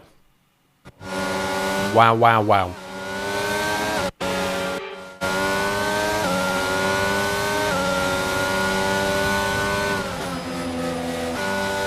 Clunky part of the race this, very clunky. I think he's going to get past me here. We're waiting for other cars to make their pit stops. My tyres are not in the operating window yet.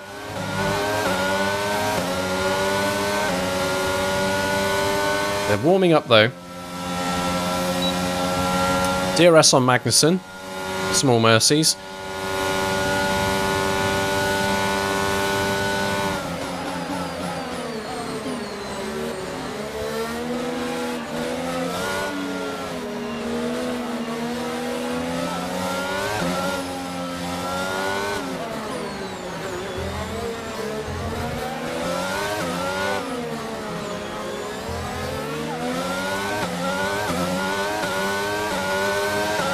Okay, here we go.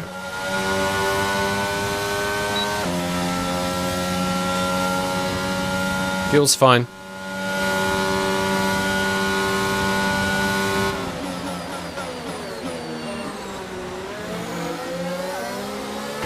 Momp.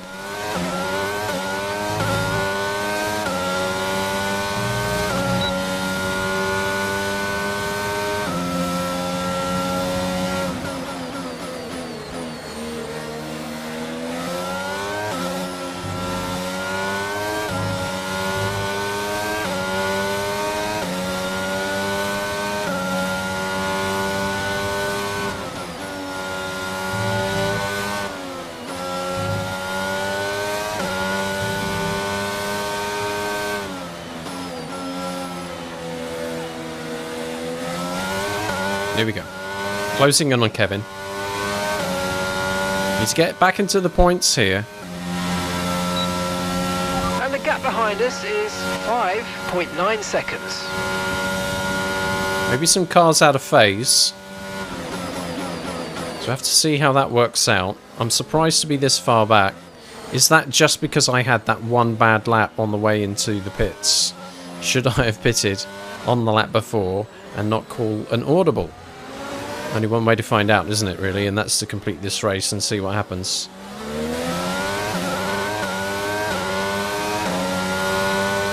Alright. 16 of 29. Currently 14th. Kevin Magnussen in the Haas ahead. Lewis Hamilton, fastest lap. Teammate status. Gap to your teammate ahead is 15.5 seconds. Okay, they're on fresh hards. They're currently 5th. Your last lap time was Wow. 1:34.2.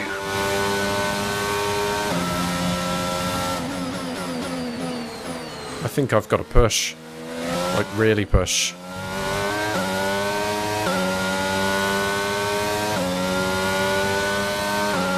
Now 12th.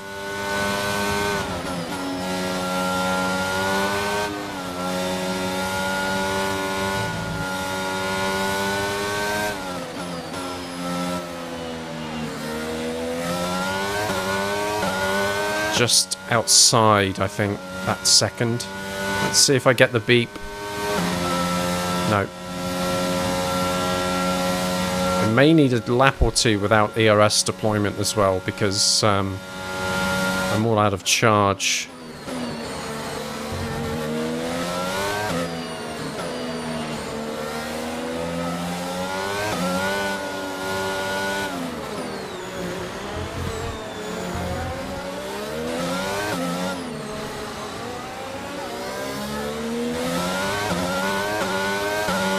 Yeah, 1.2 now to Magnussen.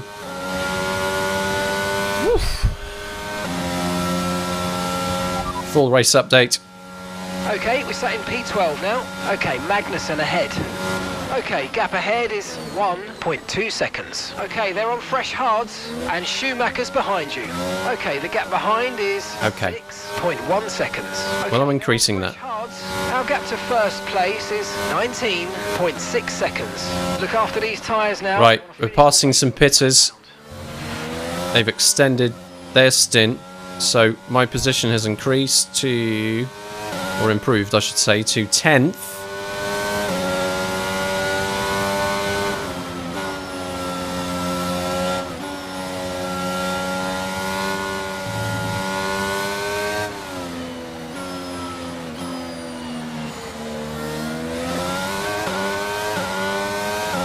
Gap is increasing to Magnussen, though. Driver in front. Please repeat, you're breaking up. Driver in front. Magnussen's ahead of you. Our gap to the car in front is 1.4 seconds. I want that closed. They're on fresh hards. Okay, they got 4 laps on their tyres. Time last lap was a 1 minute 35.3. All right, you're falling back by 1/10 a lap.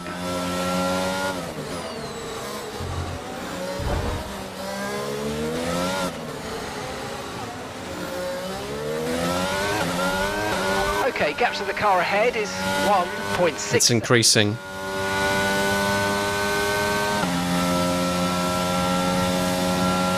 No one else ahead needs to pit, I'm pretty sure of that.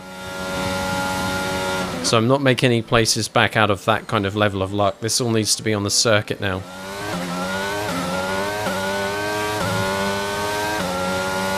2 seconds to Kevin. Not sure how I'm going to pull that back. Trailing our teammate by 18.7 seconds.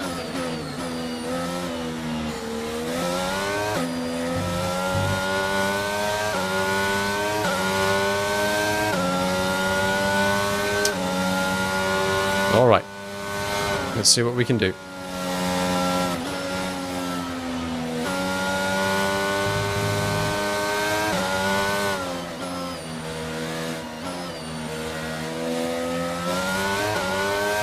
.9. Ah!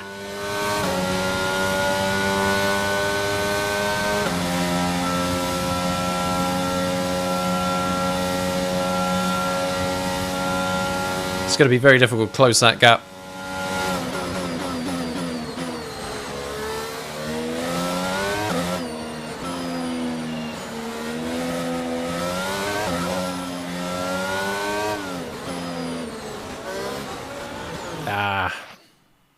Pulling that back.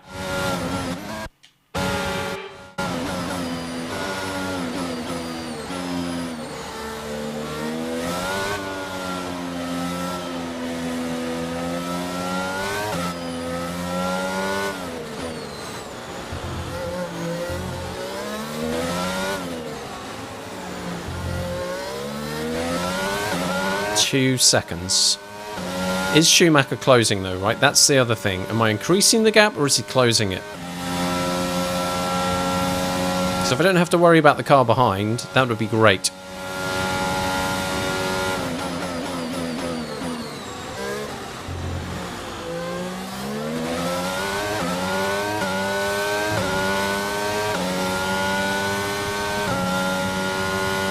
.4.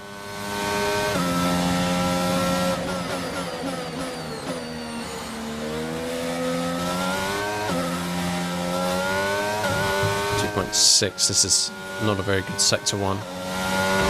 Ah.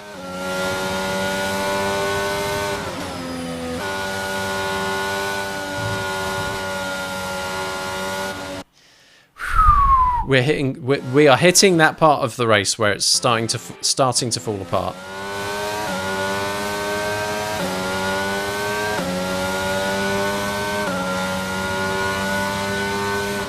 Need to keep my head.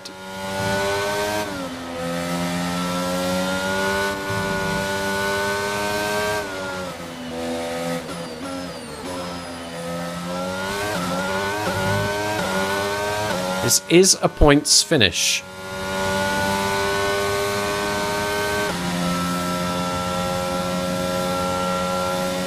But it would be good to improve.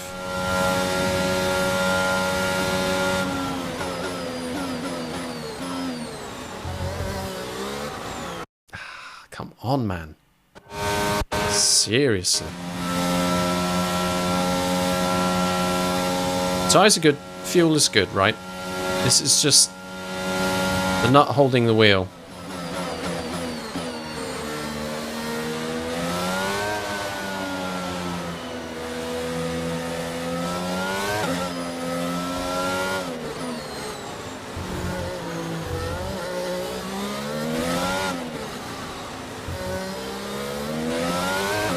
I'm going to use my overtake for a little bit.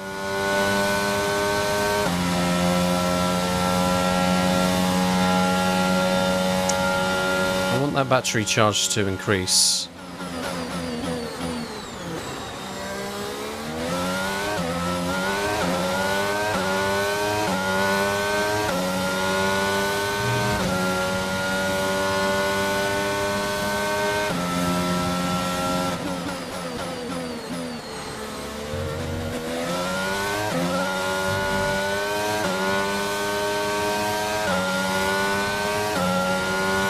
.8 now.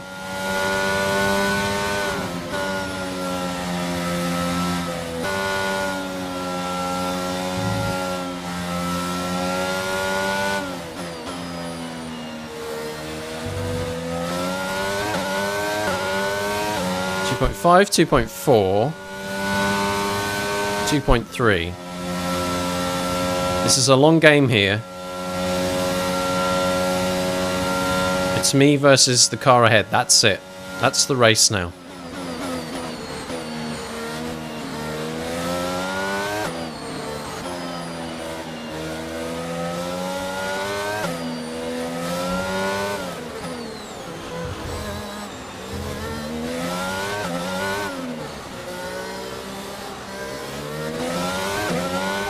Who am I racing? Okay, our main competitors in this race are Magnussen and Schumacher. What, the one in front and the one behind? Gap increasing to 3 seconds to Magnussen ahead.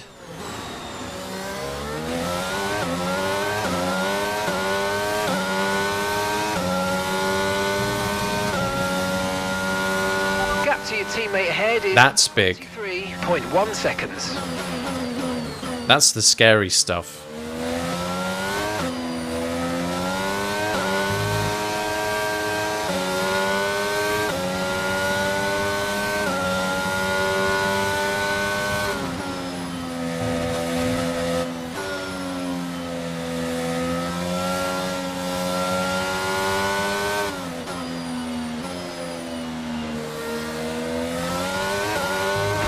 Ah. 2.9, 3,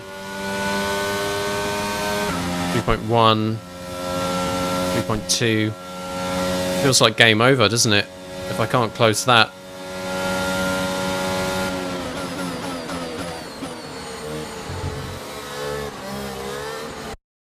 That's an issue.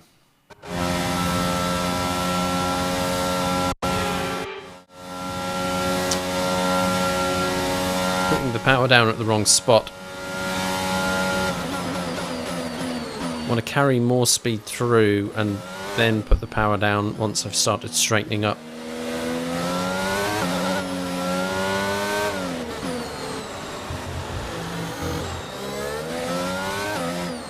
God, stupid part of the track. I hope they reprofile or do something about it, because I don't think any of the F1 drivers would enjoy that. It doesn't even build up an overtaking opportunity, it's just a mess.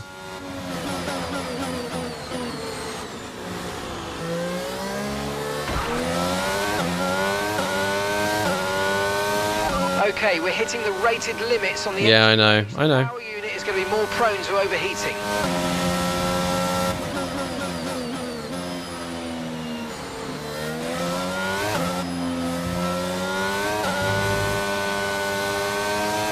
Okay, so Yuki Tsunoda on medium tyres has managed to overtake Schumacher on hards, so he's going to be on a chase here.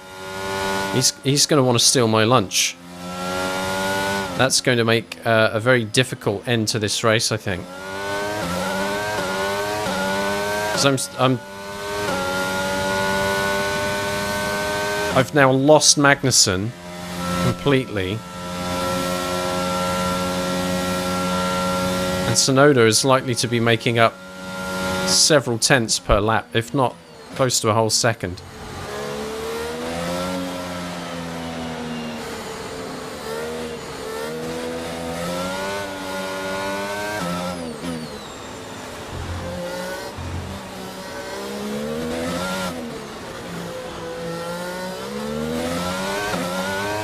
Yeah, like a whole second. I think that was a slow lap from me anyway. But he's now 2.6 seconds behind. As soon as he gets into my DRS, that's me cooked.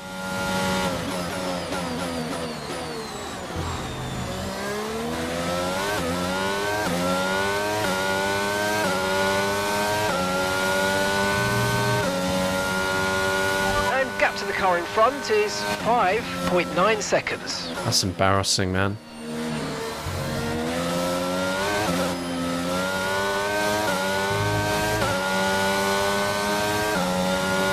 Two seconds now to Tsunoda.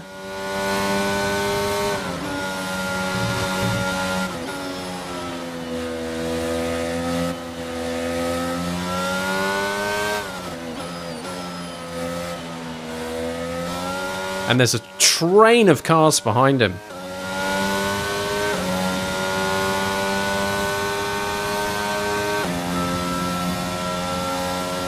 I need to do everything I can to maintain a gap.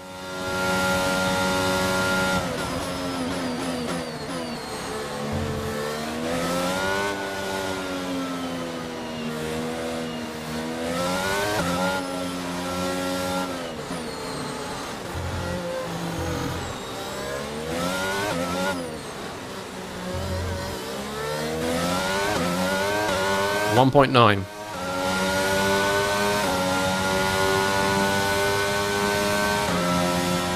Let's watch that drop while we're on the straight here. 1.9, 1.8, 1.7. Yeah. So that's all other things being equal. Straight line speed, back straight, 0.3 a lap.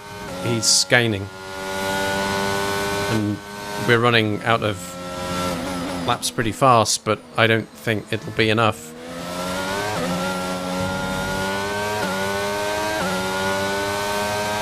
There could be vigorous defending happening soon.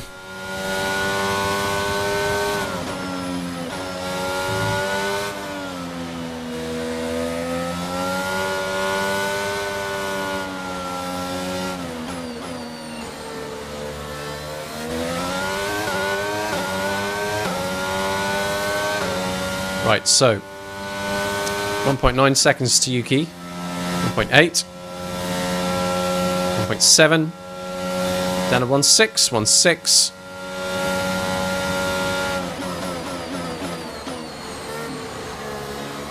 One and a half seconds. At the end of this lap, he'll almost be within my DRS.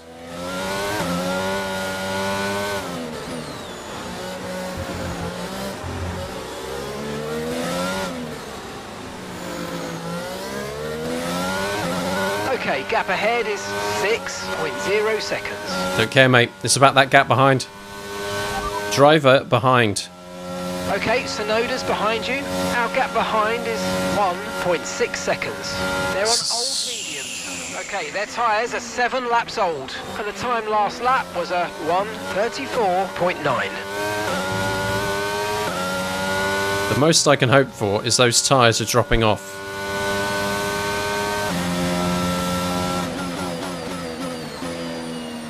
In a way that mine aren't. Because they're mediums.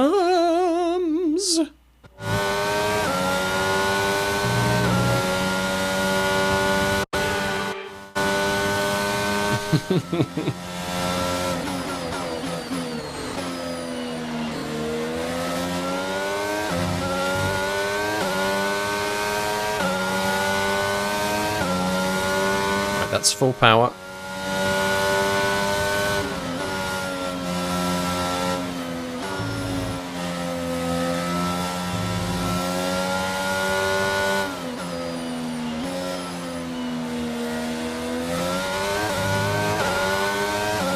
Increase the gap a little bit, 1.7, but that will drop, 1.6. By the time we get to the end of this, we're looking at what, more like 1.3?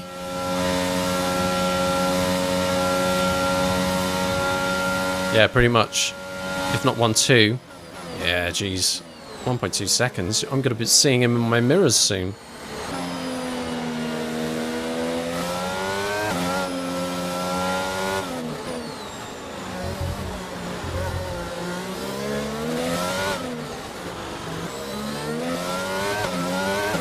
.5.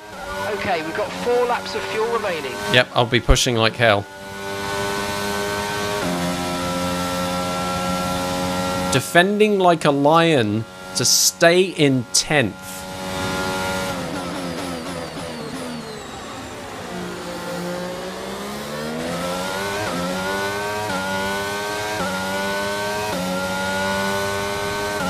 .1. Jeez. Catch the car in front, but we need to look after the tyres. Are you drunk? Another pit stop. Are you drunk, sir? He's drunk.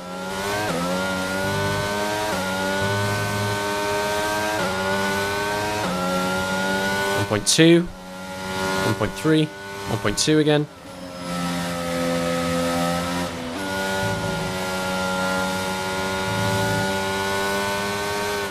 Okay, be careful. We think you're going to start losing some tyre grip anytime now.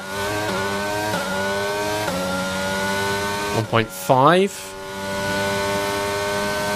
I just need him more than a second behind at all times for a few more laps.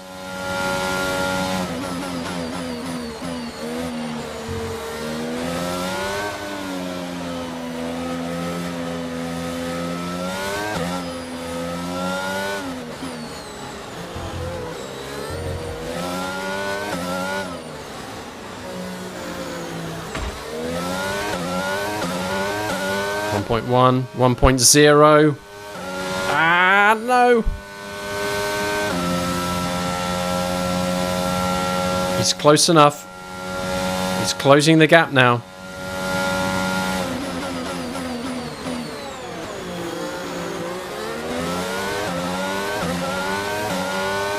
He's going to have DRS here. This is where I'm going to have to start getting tricksy. He's got DRS here. I'm going to move in on the inside and lock this corner off. He's going to try and go for the wide line. And my grip is poop. He's going to be hell. These laps will be hell.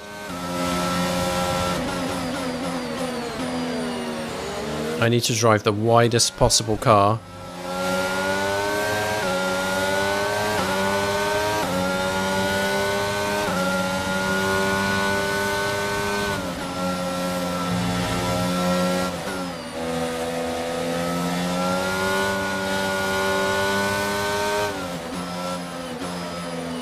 Make him hurt his tyres, right?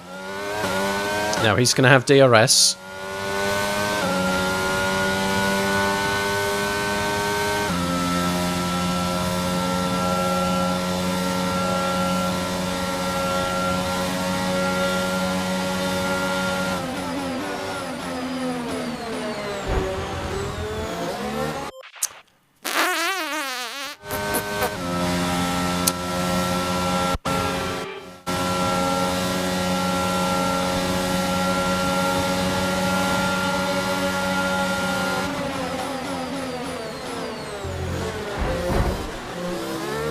Lol.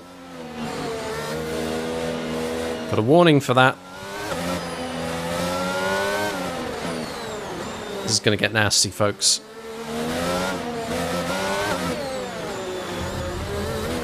That was corner cutting. That was like egregious level corner cutting. Oh, I hate this. Where's my lights to flag victory and not having to be challenged by anybody? Where's that? Where are my flowers?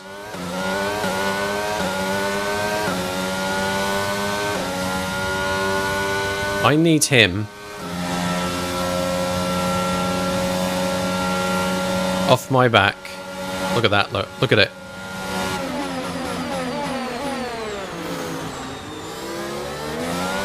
State of it.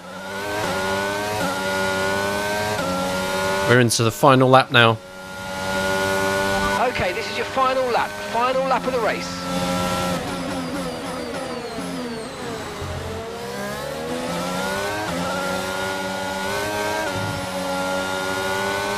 Defend, defend, defend, defend, defend. Okay, we've get in his way. lap of fuel remaining.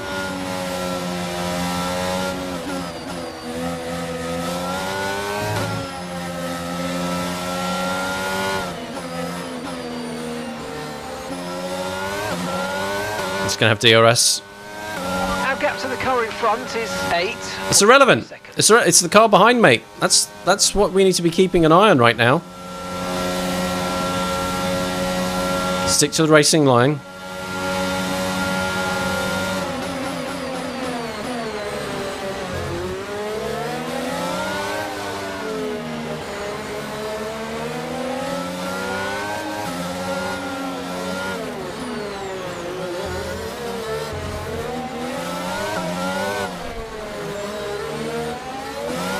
Whoa! Hello there, sir.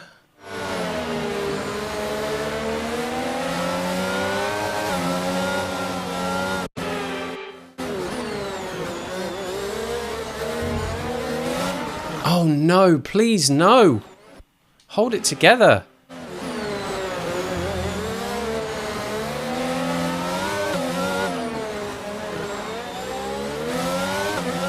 Right, I have DRS, but I don't think I'm going to be able to catch up with him. He's on medium tyres.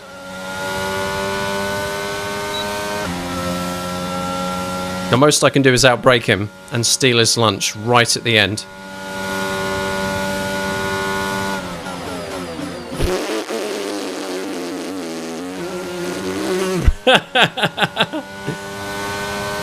I mean, there's outbraking and there's outbraking. But look at the gap increase.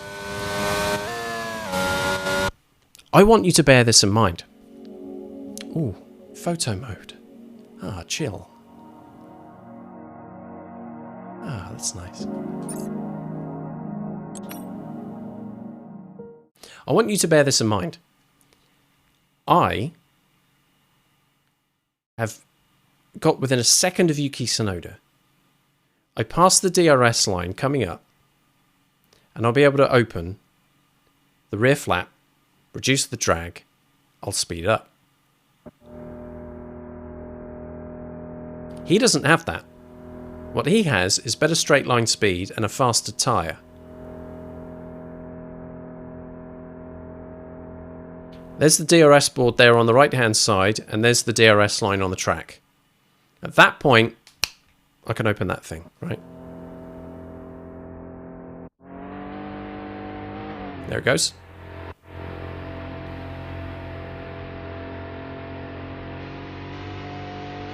That gap ahead increases.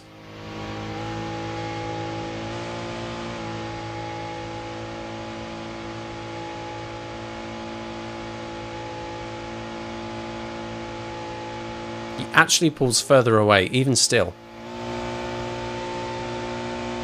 It's easier to see in real time. Where's that line? Should be... There we go. Here we go. Let's pick it up from here.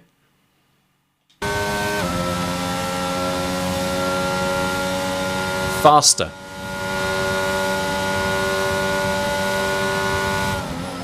And then I just absolutely murder the brakes.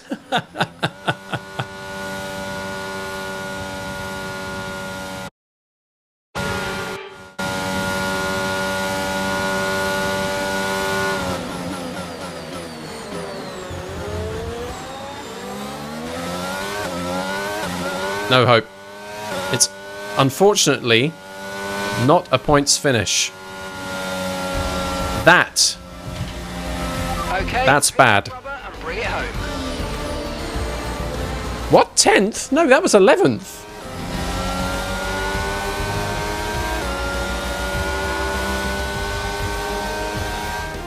They've done it then. A truly magnificent win here at the Miami International Autodrome.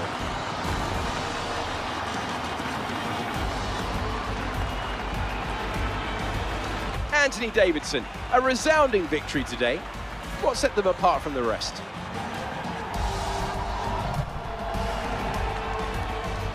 Oh, Anthony Davidson has unfortunately died. F's in chat, please. Here come our winners now. A thrilling race and a tremendous effort by Ferrari. Their history is well known, so it's no surprise to fans the world over to see them come out on top once again.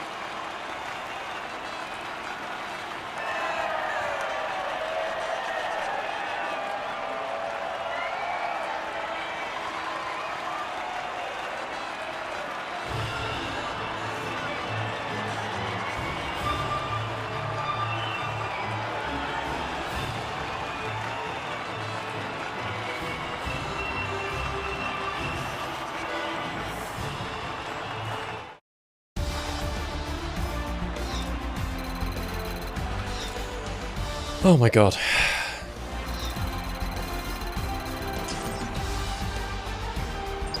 Hey, free hat. And a free nothing. And a free atom. Oh, what a great Sunday. So let's review the updated drivers' standings. It was not the best weekend for our championship leader, and their advantage at the top has been reduced. Let's focus on driver of the day, Anthony Davidson. Who do you pick? Max Verstappen seemed to just effortlessly weave through the other drivers today without a care in the world. He was definitely my driver of choice. It's time to check out the constructors' standings. Ferrari continue to extend the gap at the top of the table. Well, that certainly was an exciting weekend of Formula One. Be sure to join us for more exciting Formula One action very soon. He said exciting twice. Fire him.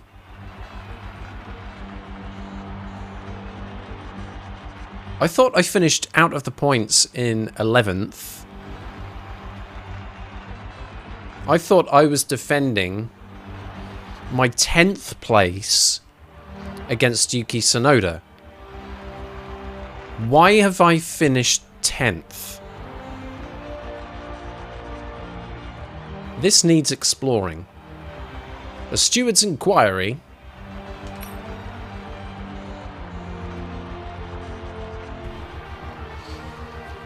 I started 6th.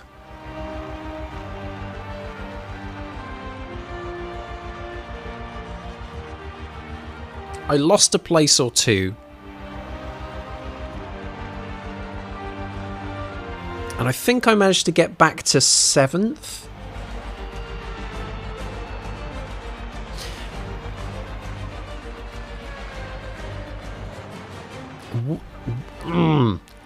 I did have a bad lap, right? I thought I would stay out one additional lap and then pit, but that lap sucked.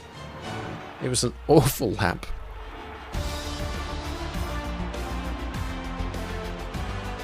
That, I think, would have contributed a lot to falling back down the order. Why have I got a points finish?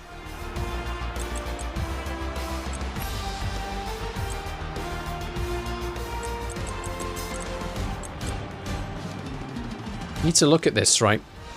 So I have 2 corner cutting warnings and a collision with Tsunoda, but there's no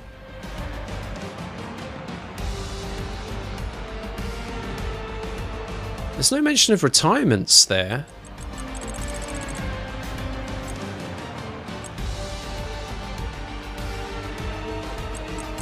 Vettel was out of the race, but that was way earlier. He didn't even make his pit. He didn't even... so it wasn't even the second half of the race for him.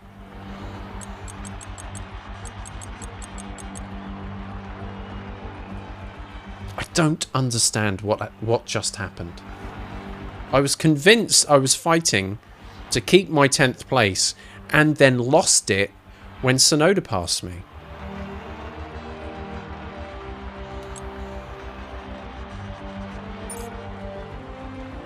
So what happened there? Huh? I don't know whether looking at the highlights is really going to uncover anything. We'll have a go though, shall we? Let's see.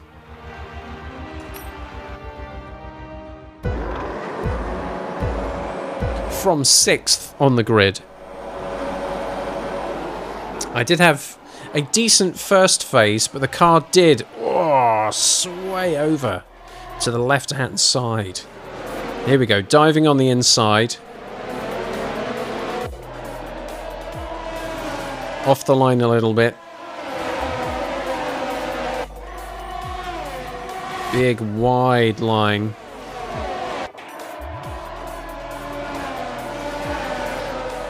Losing positions. Made some contact there with Perez.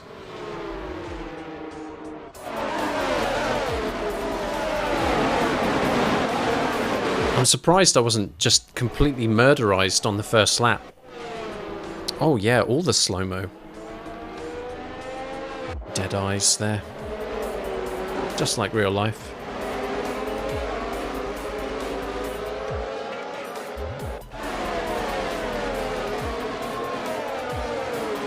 Just fighting to keep up with Alonso on those early laps.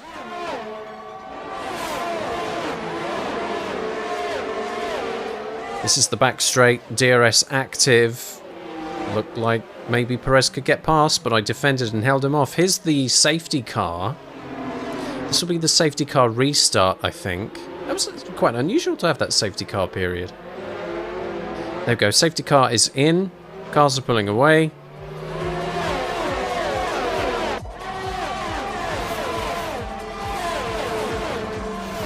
So at this point, where am I? 7th place after the safety car. P7. Almost made 5th, but there was Alonso who I was battling with through a few corners. Perez got me on a DRS overtake. Ocon is right behind. To be honest, it was not a great pull away from me, was there? I mean, there's a massive gap to me from me to Sergio up ahead.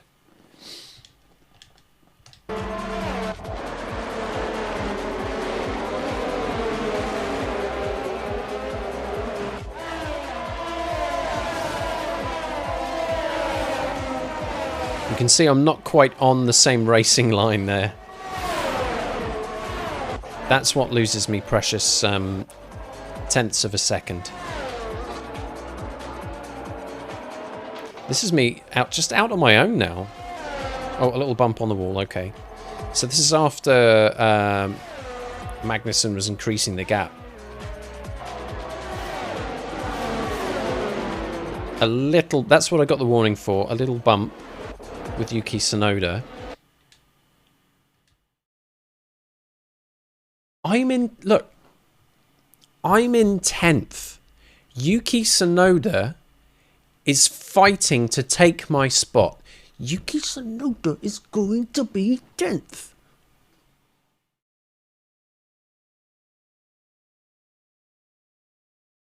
What happened in all of that for me to end up finishing 10th? What did I miss?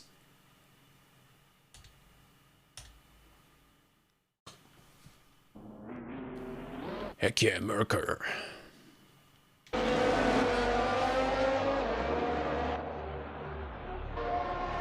There we go. Not a massive gap there at the end, but it was enough, wasn't it?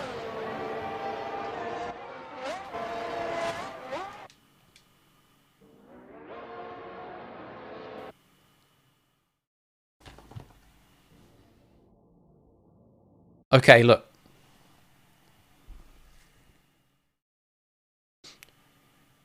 This is just as I'm about to cross the finish line, okay? 2 Ferraris, Max Verstappen, then Lewis Hamilton, and Sergio Perez. Lando Norris, the 2 Alpines, Kevin Magnussen, who was a long way down the road, Yuki Tsunoda, who just passed me and took my 10th place. I am in 11th.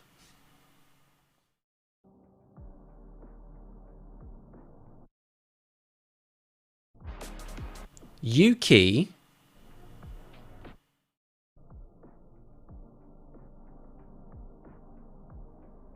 has just passed the start-finish line, and there is the checkered flag.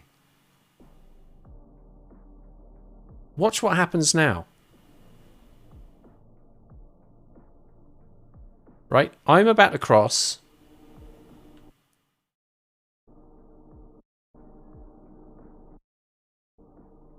What is happening to Kevin Magnussen? Can you see this? As I cross the start-finish line, or the finish line, I should say. The start line's further ahead, right? But you know what I mean. That's me crossing the finish line.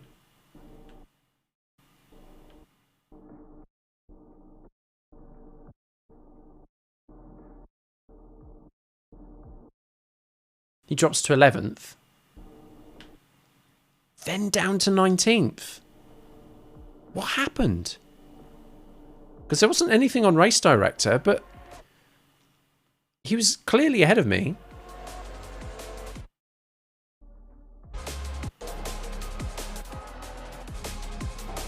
That's insane.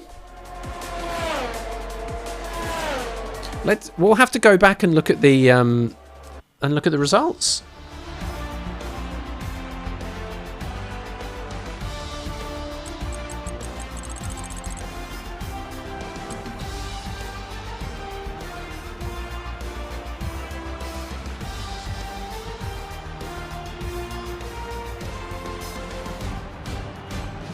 Why does he finish a lap down?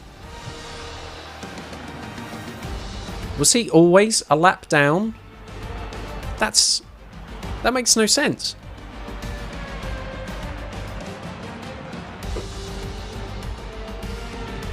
Look, I will take the championship point. I will. But everything that happened during that race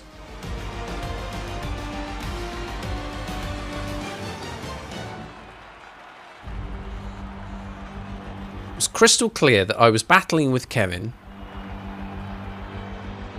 and there was a point where that battle faded away and he tore off ahead like 5-6 seconds ahead of me. So okay, let's have a look at the standings. After 5 races, Max Verstappen leads the Drivers' Championship with 117 points. Only 8 points behind is Charles Leclerc in the Ferrari 109. We drop back a little bit. Carlos Sainz is hanging out in third all by himself. And then we've got a few ones that are kind of closer together. Sergio Perez 4th with 54. Lewis Hamilton in 5th place with 49, who on his points gatherings at the Miami Grand Prix has got ahead of Lando Norris, who is now 1 point behind in 6th. Fernando Alonso 35, Daniel Ricciardo with 18, Esteban Ocon with 10, Kevin Magnussen 8, Zhou 6, Tsunoda 5, Bottas 4, and Skip 2 points. I have doubled my points. The only other point scorer is Mick Schumacher in the Haas. There were elements of today's race that I quite enjoyed. That did not feel anywhere near as much as a lost cause as the last two. In the Constructors, well, not much has changed really. McLaren still have 3rd, Mercedes in 4th, but you know, still reachable. It's Alpine we need to worry about. Both Alpine cars finished in the top 10. There's every chance, if I don't pull my socks up, that Alpine could pass Mercedes and take that 4th in the Constructors. That would be embarrassing.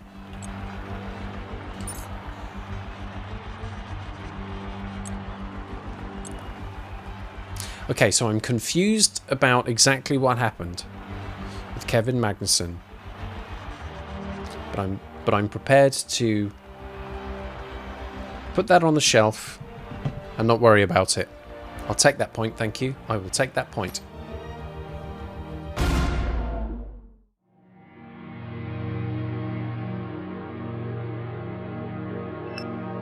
And in the rivalry recap, I did not get a faster lap than Bottas, but everything else wasn't too bad. There we go, 16 points to 13. The gap is increasing. There's some extra acclaim.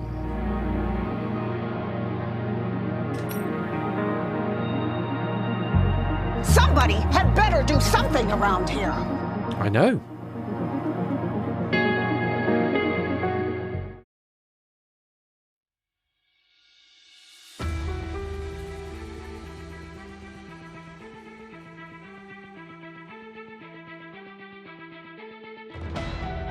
Okay, we're back to team headquarters.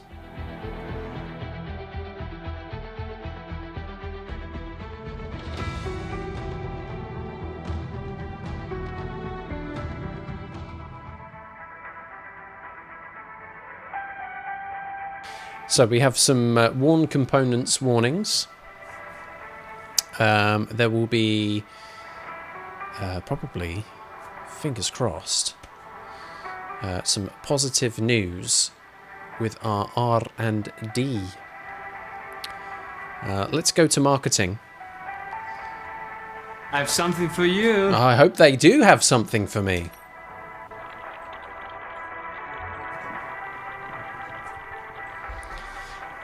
So even without adding new lines at the Miami Grand Prix, the merchandise has made a juicy profit. Extra 500 driver acclaim points and 20k in cash.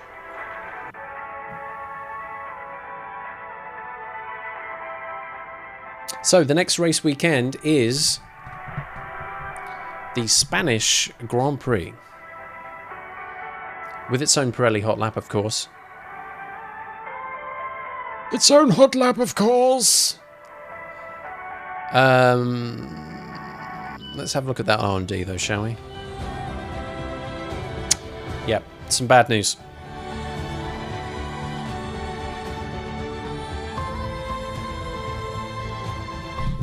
So, the two upgrades, which we were expecting to be sorted out before the Spanish Grand Prix, have both failed. The tertiary wing flaps on the front wing and some improved material in the ICE have both failed. They can get restarted, so we'll do that next. Which makes me worried, actually, about the gearbox reliability testing as well.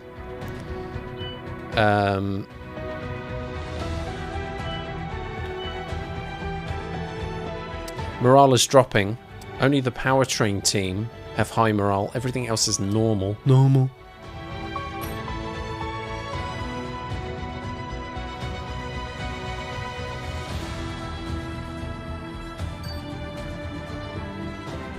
Upgrades complete. Upgrades unlocked.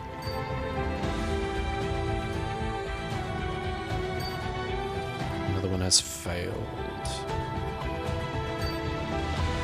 Okay, so let's review what we have here with the R&D. 2,284 development points to spend, although it is worth noting that weekly resources do come through again on the 16th. Also, one or more fitted components have excessive wear. Yes, how are we doing now? We have an ICE at 76%, an MGU-H at 77%, a turbocharger at 80%. So we may be partying on with older components in some of the practice sessions now.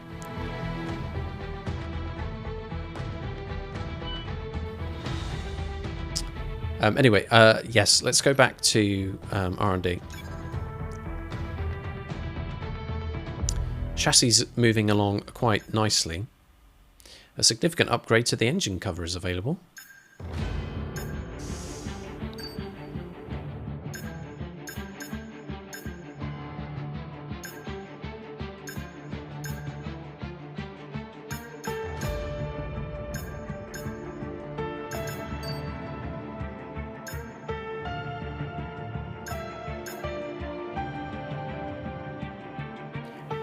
Okay, so this failed before.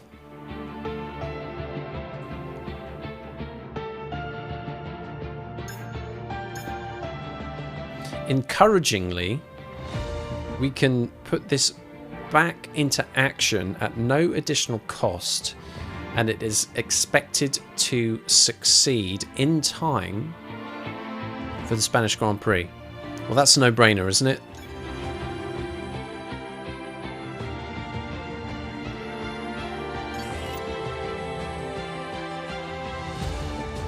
What else failed? It was aero, wasn't it? Here it is. Similar story. 0% chance of failure. We'll be ready in time for the next race. Book it in. So, I do not want to trouble those departments with any other work.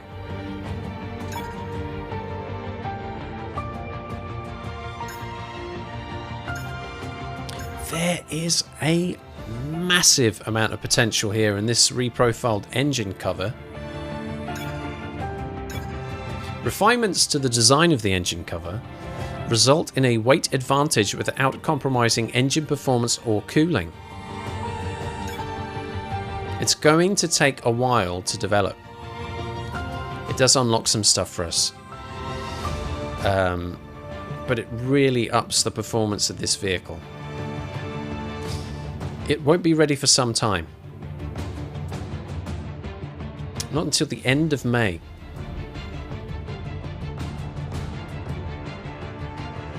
So there are 2 races that'll have to take place before that happens. And that almost wipes out my entire development points. It's very tempting.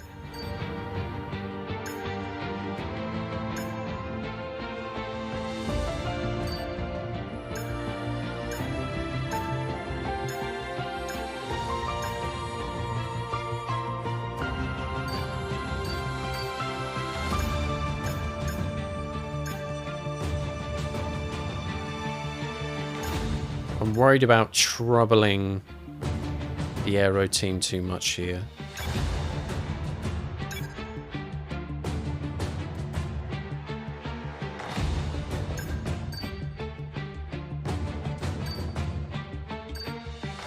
You know what? I think we do this.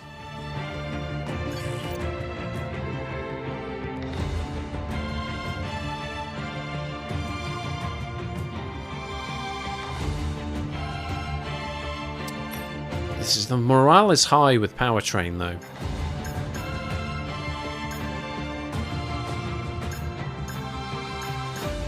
So, what's encouraging about that is well, I mean, it's not that encouraging when you look at the failure chance and the build time percentages being -1%. Maybe it's not really as much. No, screw it. Engine cover. All in.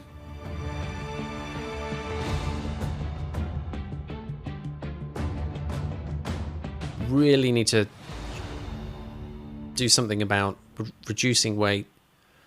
Finding whatever efficiencies we can. If we can't do it all out in performance, then we could do it with reducing weight, with changes to the chassis, with aero, to try and help us pick up that straight line speed in particular. Engine cover. I could rush it. 45% chance of failure though. But it would be ready. It would be ready in time for the next race. Oh, that's kind of tempting. It's a huge risk. The thing is, if it doesn't work,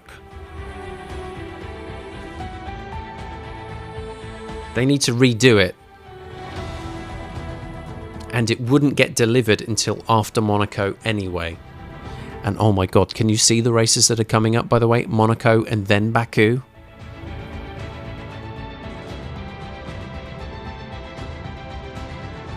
Oof. Let's rush it. We'll see what happens. We'll F about and find out.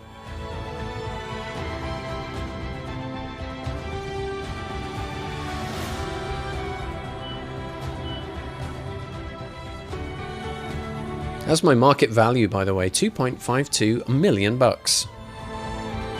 Got some juicy customization there, of course. It's not there, is it? What am I after? Driver perks. Can't afford anything yet.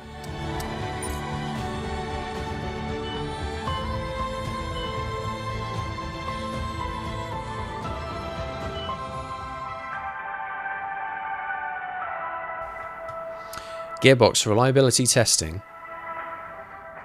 The recommissioned tertiary wing flaps and ICE improved materials. Then weekly resources. Then that rushed engine cover. Let's check this out. Let's advance time. Reliability testing, a success. Recommissioned kits, a success. We were expecting some new developments to come through, but some of them have failed quality control. We'll need to tell the team what to redevelop via the R&D screen. All right, fair enough. It looks like the engine cover might be at risk. We have a durability department thingy. This department has requested your attendance at today's meeting to help them resolve an issue. Okay, let's do that. Take a look at this for us, please. Okay, would you take a look at this, please? Boost the department or redirect the resources, please. So the durability department have freed up some extra resources they believe will be best used on reducing gearbox wear. From your on-track experience, do you feel that would be a good use of the resources? If they believe improved materials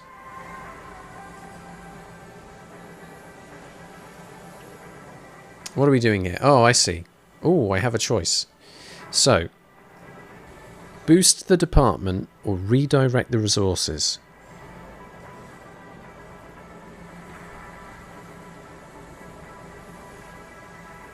So disagree, and those resources get put somewhere. No! Gearbox! Thanks for handling that. Excuse me. Panda is off to bed. Night, night, Panda. Thanks for your company.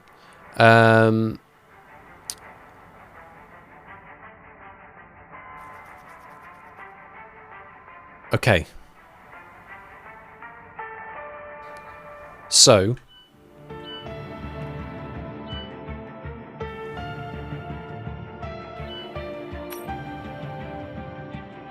Tertiary wing complete. Wastegate actuator has been supplied. That's nice. Gearbox reliability testing and IC improved materials are done.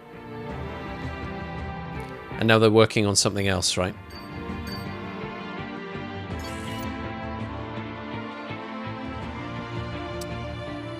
So we are almost now, looking on the vehicle comparison chart, we are almost level with Ferrari. If this chassis thing comes through, we're level with Ferrari, or maybe ever so slightly ahead of them in terms of vehicle performance. It's very unlikely this engine cover has been successful, so let's advance time and just make sure.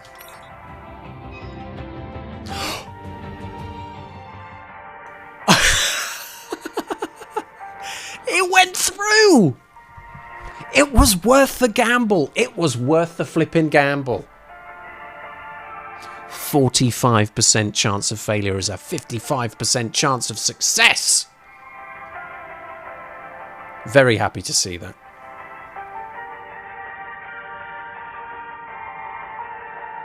So, significant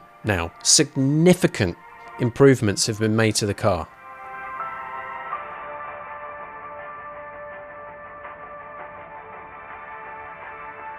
Just in time for the start of the European section of the Formula 1 season. There'll be other teams bringing along their updates at this point as well. So there'll be quite the development race. And even if right now it feels like a massive success, it really does feel like a massive success to have that engine cover go through.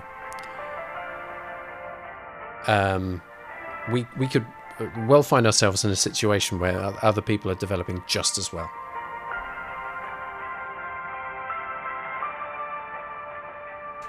Let's pay out on the prediction, by the way. Where will I finish? Well, I thought it was looking like 11th. Turns out the F1 gods had other plans and deemed to turn that 11th into a 10th. Therefore, congratulations to all of you who selected 7 to 10.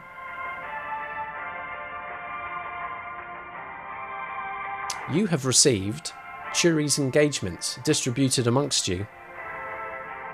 Giddy Fam and 5 is a magic number. Both put down 1,000 and received 2,038 in return.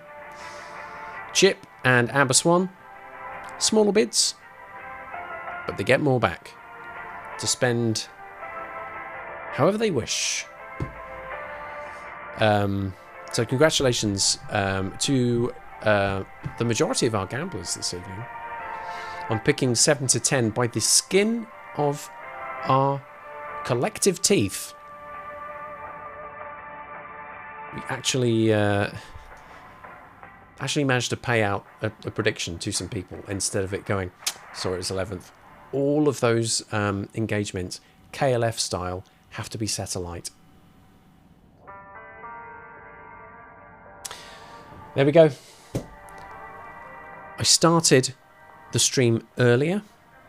I am finishing a little bit earlier, but it's still over 5 hours.